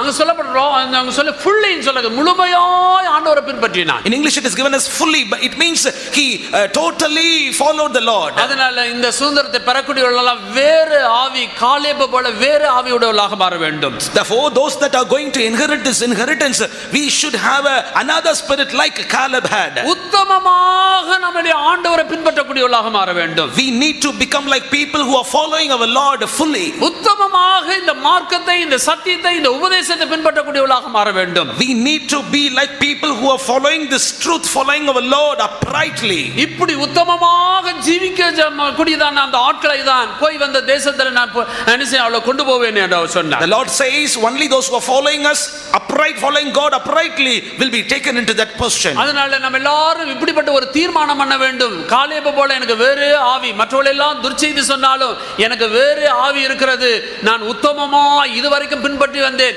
இனியும் நான் அப்படியே பின்பற்றுவேன் என்று நாம தீர்மானம் பண்ண வேண்டும். Therefore they had the Caleb had another spirit, likewise we also should have another spirit. We should make a good determination, Lord, I will also follow you till the end like Caleb did. அதனால அருமையானவர்களே, அந்த நித்திய ராஜ்யத்தை பெறக்கூடியவர்கள் இப்படி உத்தமமாய் பின்பற்றக்கூடியவர்களாக மாற வேண்டும். Therefore the beloved ones, those that are going to inherit the eternal inheritance, they need to follow God uprightly. வெளிப்படுத்தின விசேஷம் 21ஆம் அதிகாரம் முதல் 3 வசனங்களை வாசிக்கலாம். Read Revelation chapter 21 verses 1, 2, 3. பின்பு நான் புதிய வானத்தையும் புதிய பூமியையும் கண்டேன். முந்தின வானமும் முந்தின பூமியும் ஒளிந்து போயின, சமுத்திரமும் இல்லாமற் போயிற்று. யோவானாகிய நான் புதிய எருசலேமாகிய பரிசுத்த நகரத்தை தேவனிடத்தினின்று பரலோகத்தை விட்டு இறங்கி வர கண்டேன். அது தன் புருஷனுக்காக அலங்கரிக்கப்பட்ட மணவாட்டியை போல ஆயத்தமாக்கப்பட்டிருந்தது. மேலும் பரலோகத்திலிருந்து உண்டான ஒரு பெரும் சத்தத்தை கேட்டேன். அது இதோ மனுஷர்களிடத்திலே தேவனுடைய வாசஸ்தலம் இருக்கிறது, அவர்களிடத்திலே அவர் வாசமாயிருப்பார், அவர்களும் அவருடைய ஜனங்களாயிருப்பார்கள். தேவன் தாமே அவர்களோட கூட இருந்து அவர்களுடைய தேவனாயிருப்பார். நாம தேவன் நம்முடைய தேவனாக அவர் இருக்க போகிறார். Our God will be our own God. நாம அவரோடு கூட நம்ம வாசம் பண்ண போகிறோம். We are going to dwell with him. தேவனுடைய வாசஸ்தலமாக நாம் மாற போகிறோம். We are going to become his tabernacle. நம்ம அவரோடு கூட நம்ம இருக்க போகிறோம். We are going to be with him. அந்த புதிய எருசலேமிலே நாம போய் வாசம் பண்ண போகிறோம். We are going to dwell in the new Jerusalem. அதுல கூட யுக யுகமாக நம்ம வாழ போகிறோம். We are going to dwell eternally forever. இது ஒரு நித்திய சுதந்திரம். This is an eternal inheritance. அங்க புதிய வானத்தையும் புதிய பூமியையும் கண்டேன், முந்தின வானமும் முந்தின பூமியும் ஒளிந்து போயிற்று. I have seen a new heaven and new earth, for the first heaven and the first earth were passed away. சமுத்திரமும் இல்லாமல் போய்விட்டது. And there was no more sea. இப்பொழுது காண்கிறதான வானமும் இந்த பூமியும் காணப்படாமல் போய் விடுகிறது. Now the earth and heaven which we see now will not be there. இப்பொழுது காண்கிறதான சமுத்திரமும் இல்லாமல் போய் விடுகிறது. And the ocean we see now will not be found there. நமக்காக ஒரு நித்திய ராஜ்யத்தை ஆயத்தப்படுத்தி வைத்திருக்கிறார். God has prepared eternal inheritance for us. அதுதான் அந்த சீயோன் எருசலேம் என்று சொல்லுகிறது. That is Zion and New Jerusalem. இத குறித்து எபிரேயர் 12ஆம் அதிகாரம் 28ஆம் வசனத்தை வாசிக்கும்போது About this when we read in Hebrews chapter 12 and verse 28. இந்த அசைவில்லாத ராஜ்யத்தை பெற போகிறதான நாம் என்ன செய்ய வேண்டும்? We who are going to inherit the immovable kingdom, பயத்தோடும் பக்தியோடும் தேவனுக்கு பிரியமான ஆராதனை செய்து கொண்டிருக்க வேண்டும் என்று வாசிக்கிறோம். and we may serve God acceptably with reverence and godly fear. இந்த பூமியில் இருக்கிற எல்லா காரியங்களும் அழிக்கப்பட்டு போய்விடும். Everything that we see on this earth will be destroyed. இந்த வானமும் பூமியும் காணப்படாமல் போய்விடும். The heaven and the earth will pass away. சமுத்திரமும் இல்லாமல் போய்விடும். And the sea also. பூமியில மனுஷனால கையினால் செய்யப்பட்ட எல்லாம் அழிக்கப்படும். All the things that have been created by hands will be destroyed. ஒரு முறை நான் அசைத்தேன், இன்னொரு முறை நான் அசைப்பேன் என்று சொன்னார். And he told, I have shaken it once, again I will do it. மனுஷனுடைய கை வேலைப்பாடுகள் எல்லாம் இந்த பூமியில் அழிக்கப்பட போகிறது. All the works of the hands of men are going to be destroyed. ஆனால் அழியாத ஒரு ராஜ்யத்தை கர்த்தர் நம்ம அசைவில்லாத ஒரு ராஜ்யத்தை ஆண்டவர் நமக்காக ஆயத்தப்படுத்தி வைத்திருக்கிறார். But the Lord God has prepared an immovable kingdom for our sake in the heaven. அந்த ராஜ்யத்தை பெறக்கூடிய நாம் We who are going to inherit that land, பயத்தோடு நாம் வாழ வேண்டும். we need to live with reverence. பக்தியோடு வாழ்ந்து கொண்டிருக்க வேண்டும். And we need to live with godly fear. தேவனுக்கு பிரியமான ஆராதனை செய்து நாம் அந்த கிருபையை பற்றிக்கொள்ள வேண்டும். We need to cleave unto the grace and serve God acceptably. தேவன் பட்சிக்கிற அக்கினியா இருக்கிறாரே என்று அவர் முடிக்கிறார். And he closed it saying, for our God is a consuming fire. சுதந்திரத்தை பெறக்கூடாதவர்கள், இப்படிப்பட்ட சுதந்திரத்தை பெறுவதற்கு ஆயத்தப்படாதவர்கள் அவர்கள் நியாயம் தீர்க்கப்படுவார்கள். Those that not have prepared themselves to inherit that inheritance, they will be judged. நம்ம எல்லாரும் கண்களை மூடுவோம். Let us all close our eyes. நம்ம எல்லாரும் கண்களை மூடி இருக்கிற இடத்துல நம்ம எல்லாரும் எழும்பி நிற்போமாக. Let us close our eyes and stand up in the place where you are. கர்த்தர் நம்ம அந்த சுதந்திரத்தை பெறும்படியாக நம்ம வந்து உலக தோட்டத்துக்கு முன்பாக முன்குறித்திருக்கிறார். God hath predestinated us, chosen us even before the foundation of the world that we may inherit. எல்லாரும் சுதந்திரவாளிகளாக மாற வேண்டும். We all should become heirs. ஜெயம் கொள்ளுகிறவன் எவனோ அவன் எல்லாவற்றையும் அவன் சுதந்திரத்துக் கொள்ள போகிறான். He that overcometh shall inherit all things. நம்முடைய தகப்பனுடைய சுதந்திரத்தை நம்ம ஒருபோதும் நம்ம இழந்து போக கூடாது. We should not lose the father's inheritance. நம்முடைய சேஷ்ட புத்திர பாகத்தை நாம் இழந்து போய் விட கூடாது. We should not lose our birthright. சிலர் இந்த பூமியில் அந்த சேஷ்ட புத்திர பாகத்தை இழந்து போனதை நாம படித்தோம். And we have read few have lost their birthright in the Bible. Ruban அந்த சேஷ்ட புத்திர பாகத்தை இழந்து போய் விட்டான். Reuben has lost his birthright. பாவத்தினால் நாம இழந்து போய் விட கூடாது. Because of our sin we should not lose our birthright. கண்களை மூடுவோமாக. Let us all close our eyes. ஒருவேளை தேவனுக்கு விருப்பமில்லாத சுபாவங்கள் பாவங்கள் நம்முடைய வாழ்க்கையில் இருந்தால், perhaps if we have sins which are unwanted in the sight of God, அந்த சேஷ்ட புத்திர சுதந்திரத்தை இழந்து போகாதபடிக்கு, that we may not lose the birthright, the inheritance. இன்னைக்கு ஆண்டவரை நோக்கி, ஆண்டவரே அப்படிப்பட்ட சுபாவம் எனக்குள்ள வேண்டாம் என்று சொல்லி ஒரு தீர்மானம் பண்ணி அந்த பாவத்தை விட்டு விடுவோமாக. Let us forsake that sins, have a determination in the presence of God saying, Lord, I want to leave that sin. அந்த நாபத்தை போல தகப்பனுடைய சுதந்திரத்தை நான் கொடுக்க மாட்டேன் என்று ஒரு தீர்மானம் பண்ணிக்கொள்வோமா. Let us make a determination in the presence of the Lord like Naboth that we will not give the father's inheritance to anybody. தகப்பன் நமக்காக வைத்திருக்கிற சுதந்திரத்தை நம்ம ஒருபோதும் இழந்து போக கூடாது. We should not lose the father's inheritance which God has kept for us. ஒருவேளை அந்த ஆகாபு போல அந்த ஏசபேலை போல கொன்று அந்த சுதந்திரத்தை எடுக்கும்படியாக பிரயாசப்படுவான் சாத்தான், நம்ம இடம் கொடுக்க கூடாது. Perhaps Naboth and Jezebel, likewise Satan and devil will try to take the father's inheritance from our hands. We should not give room for him. திருடன் அவன் திருடவும் அழிக்கவும் கொல்லவும் வருவான் என்று வாசிக்கிறோம். We read about him, he will come to rob, to steal and kill. ஒருபோதும் நம்முடைய சுதந்திரத்தை திருடி கொண்டு போகும்படியாக நம்ம விடக்கூடாது. We should not give room for him that he may rob our inheritance. ஒருபோதும் நம்முடைய சுதந்திரத்தை அழிக்கும்படியாக அவன் கிரியை செய்ய விடக்கூடாது. We should not give room for him that he may work, that he may destroy our inheritance. ஆண்டவரை நோக்கி நம்ம வேண்டிக் கொள்வோமாக. Let us plead our God. Ruban இழந்தது போல நம்ம இழந்து போக வேண்டாம். Like Reuben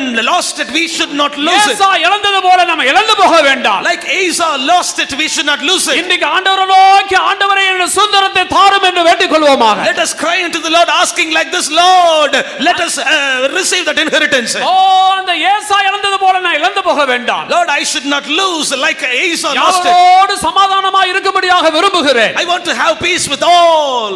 அதுக்குரிய கிருபையை தாரும் ஆண்டவரே. Give grace for that, O Lord. பரிசுத்தமுள்ளவனாக நான் வாழ விரும்புகிறேன். I want to live a holy life. அப்படிப்பட்ட ஒரு கிருபையை தாரும் என்று வேண்டிக் கொள்வோமாக. Let us ask God for grace for that. இந்த ரூபனை போல ஏசாவை போல இந்த சேஷ்ட புத்திர பாகத்தை சுதந்திரத்தை நாம் இழந்து போக வேண்டாம். Like Esau and Reuben, we should not lose our birthright. கர்த்தர் இன்றைக்கு அந்த மறுபடியுமாக இழந்த சுதந்திரத்தை மறுபடியுமாக பெற்றுக்கொள்ளும்படியாக இன்றைக்கு ஆண்டவருடைய சமூகத்தில் நாம் மன்னிப்பை பெற்றுக்கொள்வோமாக. Let us receive pardon in the presence of the Lord that we may inherit the inheritance again. உனக்காக மரித்து உயிரோடு எழும்பின இயேசு நம் மத்தியில் உலாவிக் கொண்டிருக்கிறார். The Lord Jesus who died and rose for your sake is moving in our midst. கண்களை மூடி அவரிடத்தில் நாம் ஒப்பு கொடுப்போமாக. Closing our eyes, surrender yourself to the Lord. அவருடைய பாவங்களை மன்னிக்க அவர் வல்லவராக இருக்கிறார். He is powerful to forgive your sins. அவருடைய குறைகளை எல்லாம் மன்னிக்க அவர் வல்லவராக இருக்கிறார். He is able to forgive all your shortcomings. Abraham கேட்டான், எதனாலே நான் அந்த சுதந்திரத்தை நான் பெற்றுக்கொள்ள வேண்டும், எதனால் நான் அறிவேன் என்று கேட்டான். Abraham asked unto the Lord, whereby shall I know that I shall inherit the land? அவனுக்கு ஒரு அடையாளம் கொடுக்கப்பட்டது. He has given a sign. 3 வயது கிடாரியை கொண்டு வர வேண்டும். You should bring 3 years old heifer. 3 வயது வெள்ளாட்டு கடாவை கொண்டு வர வேண்டும். You should bring a she-goat of 3 years old. அந்த 3 வயது என்பது அவர் மரித்து உயிரோடு எழும்பினதை காட்டுகிறது. And the 3 speaks about the death and the resurrection of Jesus Christ. உன்னுடைய பாவத்துக்காகவே அவர் மரித்து உயிரோடு எழும்பினார். Only for your sins he died and arose on the 3rd day. இதுதான் இந்த தேசத்தை சுதந்தரித்துக் கொள்வதற்கு அடையாளம் என்று சொல்லப்பட்டது. This is the sign that you may inherit this land. இயேசு கிறிஸ்து மரித்து உயிரோடு எழும்பினார். Jesus died and rose upon the 3rd day. உனக்கு அந்த சுதந்திரத்தை கொடுப்பதற்காக, and that you may be given that inheritance. சுதந்திரத்தை உனக்கு கொடுப்பதற்காக தான். That he may give you that inheritance. எத்தனை பேர் அதை விசுவாசிக்கிறீர்கள்? How many of you believe this? உனக்கு நிச்சயமாய் அவரால் அது கொடுக்கப்படும். And surely he will give you. எத்தனை பேர் விசுவாசிக்கிறீர்கள்? How many of you believe this? இன்றைக்கு அவருடைய பிள்ளைகளாக நாம மாறுவோமாக. Let us become his children. அவருடைய நாமத்தை ஏற்றுக்கொண்டு அவரை எத்தனை பேர் விசுவாசிக்கிறாரோ அத்தனை பேர் அவருடைய பிள்ளைகளாகும்படிக்கு அவர் அதிகாரம் கொடுக்கிறார். He is giving the authority to anybody who believe that he is my God. இயேசு மரித்து உயிரோடு எழும்பினதை எத்தனை பேர் விசுவாசிக்கிறீர்கள்? How many of you believe Jesus died and arose for me? அப்படியானால் அவருடைய பிள்ளைகளாகும்படி கர்த்தர் உங்களுக்கு அதிகாரத்தை கொடுத்திருக்கிறார். If it be so, God has given you authority to become his children. ஒருவேளை ஞானஸ்நானம் பெறாமல் இருந்தா இன்னைக்கு ஞானஸ்நானம் பெறும்படியாக ஒரு தீர்மானம் பெற்றுக்கொள்ளுங்கள். Not yet baptized, make a decision to be baptized. ஞானஸ்நானம் பெற்றவர்கள் தேவனுடைய புத்திரராக மாறுகிறார்கள். Those that are baptized, they are becoming the sons of God. பரிசுத்தாவின் அபிஷேகத்தை பெற்று பரிசுத்தாவினால் நடத்தப்படும்படியாக அந்த பரிசுத்தாவியானவருக்கு ஒப்புக்கொடு. And surrender yourself to the Holy Spirit that he may anoint you and he may lead you. இன்றையிலிருந்து அவர் உன்னை நடத்தட்டும். Right from this day, let he lead you. அப்படியானால் நீ தேவனுடைய புத்திரனாக இருக்கிறாய். If it be so, you are the sons of God. அந்த மீட்கப்படும் நாளுக்காக முத்திரையாக பரிசுத்த ஆவியை உனக்கு தேவன் தந்திருக்கிறார். God has given the Holy Spirit as a seal of the day of redemption. உனக்கு ஒரு அச்சாரமாக கொடுத்திருக்கிறார். It is given us as the அந்த சுதந்திரத்தை பெற்றுக்கொள்வதற்காக உனக்கு ஒரு அட்வான்ஸாக கொடுத்திருக்கிறார். God has given this as an அந்த பரிசுத்த ஆவியினால் நடத்தப்படும்படியாக ஒப்புக்கொடு. And give room for the Holy Spirit to fill you. பரிசுத்த ஆவியினால் நிரம்பு. Be filled with the Holy Spirit. அந்நிய பாஷை பேசி ஆவியில நிரம்பு. Speak in tongues and be filled with the anointing. கர்த்தர் இன்றிலிருந்து உன்னை புத்திரனாக நடத்த போகிறார். From this day onwards, God is going to lead your sons. ஆண்டவரை நோக்கி கூப்பிடு, அப்பா பிதாவே கூப்பிடு. Cry unto the Lord, calling him Abba Father. அப்பா என்று கூப்பிடு. Call him Abba. இயேசுவே என்று கூப்பிடு. Oh Jesus, call him. கர்த்தர் புத்திர சுவாரத்தின் ஆவியை கர்த்தர் கொடுத்திருக்கிறார். God has given you the spirit of adoption. ஆவியானவரே உனக்கு சாட்சி கொடுக்கிறார். And the Holy Spirit is bearing witness. நீ என்னுடைய புத்திரன் என்று சொல்லுகிறார். And he says, you are my son. நீ தேவனுடைய புத்திரன். You are the son of God. புத்திரனானால் நீ சுந்தரவாளி, நீ சுந்தரவாளியாக இருக்கிறாய். You are the son of God. You are the heirs of inheritance. ஷபா கானா மானா துடா மானா துடா மானா துடா மாகா துடா மாகா துடா. ஹalleluya ஹalleluya ஹalleluya. இயேசுவே ஸ்தோத்திரம் ஸ்தோத்திரம் ஸ்தோத்திரம் ஸ்தோத்திரம். ஜெயம் கொள்ளுகிறவன் எல்லாவற்றையும் சுதந்தரித்துக் கொள்வான். He that overcometh shall inherit all things. இன்றைக்கு ஜெயிக்கும்படியாக கர்த்தர் உன்னை கொண்டு வந்திருக்கிறார். God has brought you here that you may win. நீ சுதந்திரத்தை பெறாதபடிக்கு உன்னோடு கூட போராடி கொண்டிருக்கிற அந்த வல்லமையை நீ ஜெயிக்க வேண்டும். You need to overcome the power which is working against you that you may not inherit. உன்னை வழிமறிக்கிற அந்த வல்லமையை மேற்கொள்ள வேண்டும். Those that are on your way you should overcome. உன்னை எதிர்க்கிற வல்லமைகளை நீ மேற்கொள்ள வேண்டும். You need to overcome the powers that resist உன்னை you. பலவீனப்படுத்துகிற வல்லமையை மேற்கொள்ள வேண்டும். You need to overcome the powers that weaken you. இளைத்து விடாய்த்து பண்ணுகிற வல்லமையை மேற்கொள்ள வேண்டும். You need to overcome the power that make you fainted and weary. கர்த்தர் உன்னை அபிஷேகம் பண்ணி உன்னை பலப்படுத்துகிறார். Oh, God and strengthening you. இந்த அமலேக்க வல்லமையில முறியடி. Discomfort the powers of Amalekites. அந்த வல்லமையில ஜெயிக்கும்படியாக கர்த்தர் உன்னை அபிஷேகம் பண்ணுகிறார். God is anointing you that you may defeat these powers.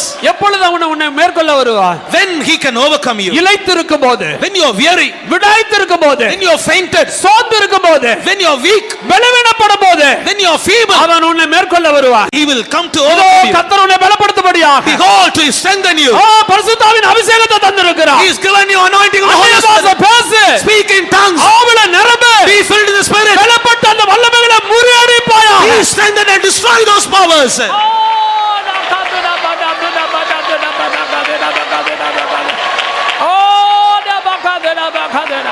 இந்த அமலேக்க வல்லமை உன்னுடைய இளைப்பாறுதலை கெடுக்கிற வல்லமை. The power of Amalekites will spoil your rest. உன்னை நிம்மதியாக இருக்க விட மாட்டார். It will not make you to be in rest. அந்த வல்லமைக்கு விரோதமாக இப்பொழுதே எழும்பி யுத்தம் பண்ணு.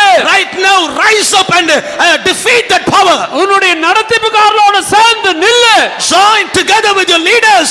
உன்னை நடத்துவர்களோடு சேர்ந்து நில்லு. Join together with the leaders that lead you. மலை உச்சிக்கு ஏறு. You'll climb up to the top of the hill. அவர்களோடு சேர்ந்து நின்று யுத்தம் பண்ணு. Stand with them and make the war. அவன் ஒவ்வொரு சந்ததியிலும் அவன் கிரியை செய்கிறவன். In generations he will work. ஒவ்வொரு சந்ததியிலும் கிரியை செய்கிறவன். In every generation he will work against. உன்னுடைய குடும்பத்துக்கு விரோதமாக, against your family. உனக்கு விரோதமாக, against you. சுதந்திரத்துக்கு விரோதமாக, against your inheritance. சுதந்திரத்தை பெறாதபடிக்கு, that you may not receive the inheritance. சிங்காசனத்தை பெறாதபடிக்கு, that you may not receive the ஜெயசாலியாய் மாறாதபடிக்கு, you may not be an overcomer. கிரியை செய்கிற வல்லமையை முறியடி. Discomfort the powers that are working against you.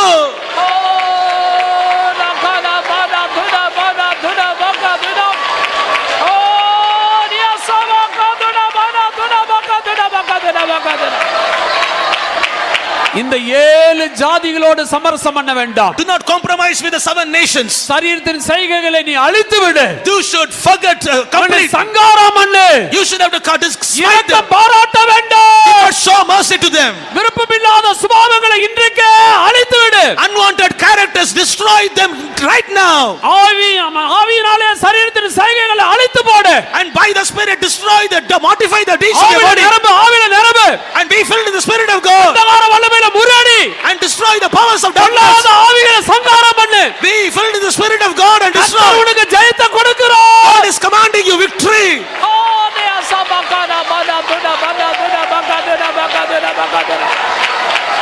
இதுவரைக்கும் அந்த வல்லமையோடு உடன்படிக்கை பண்ணினது போதும்.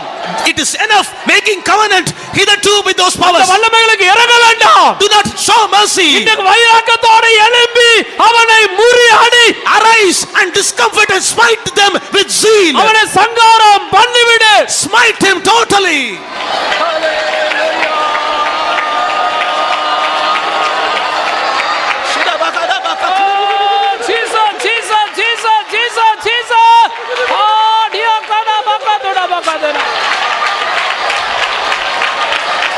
நித்திய ஜீவனை நீ சுதந்திரிக்கும்படியாக, that you may inherit the eternal life. இன்னையிலிருந்து ஒரு தீர்மானம் பண்ணு. And make a determination tonight. கர்த்தாவே, முழு இருதயத்தோடு, முழு ஆத்மாவோடு, முழு மனதோடு நான் அன்பு கூறுவேன். I will love you my God with all my heart, with all my strength, with all my mind. இதுவரைக்கும் நான் அரைக்குறையாக உம்மை நான் நேசித்தேன்.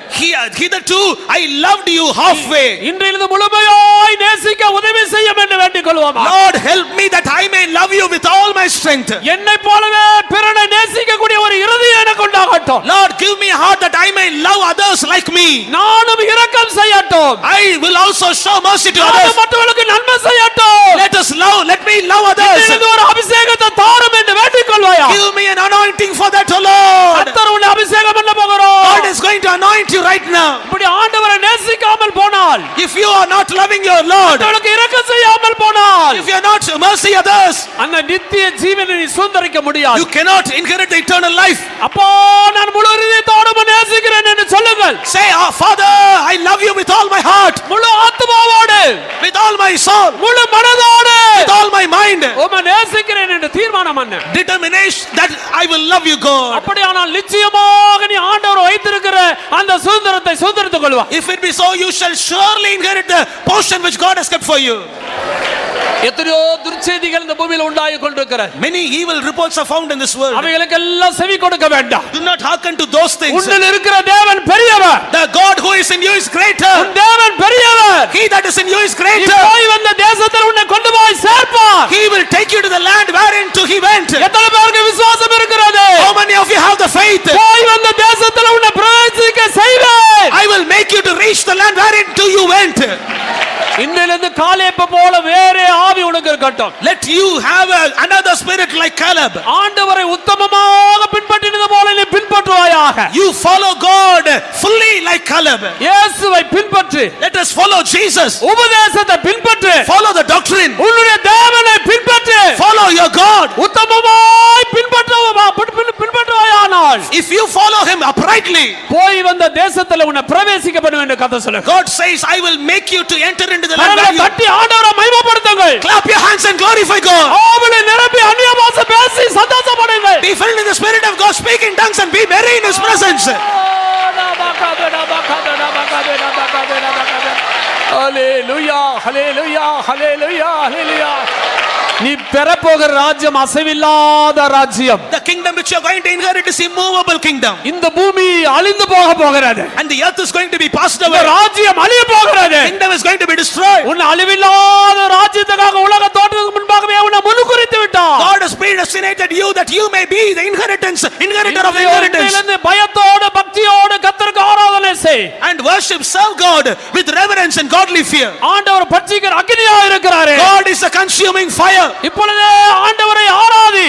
And worship God right now. பயத்தோடு பக்தியோடு தேவனுக்கு ஆராதனை செய். Worship God with reverence and godly fear. கர்த்தர் சீக்கிரம் வர போகிறார். Jesus is going to appear very soon. நாம் பெற போகிற ராஜ்யம் எப்படிப்பட்ட ராஜ்யம் தெரியுமா? What type of kingdom we are going to receive? அழியாத ராஜ்யம். An immovable kingdom. மாசற்ற ராஜ்யம். Undefiled kingdom. வாடாத ராஜ்யம். Kingdom which will not fade away. அதை சீக்கிரத்துல சுதந்திரிக்க போகிறோம். We are going to inherit it very soon.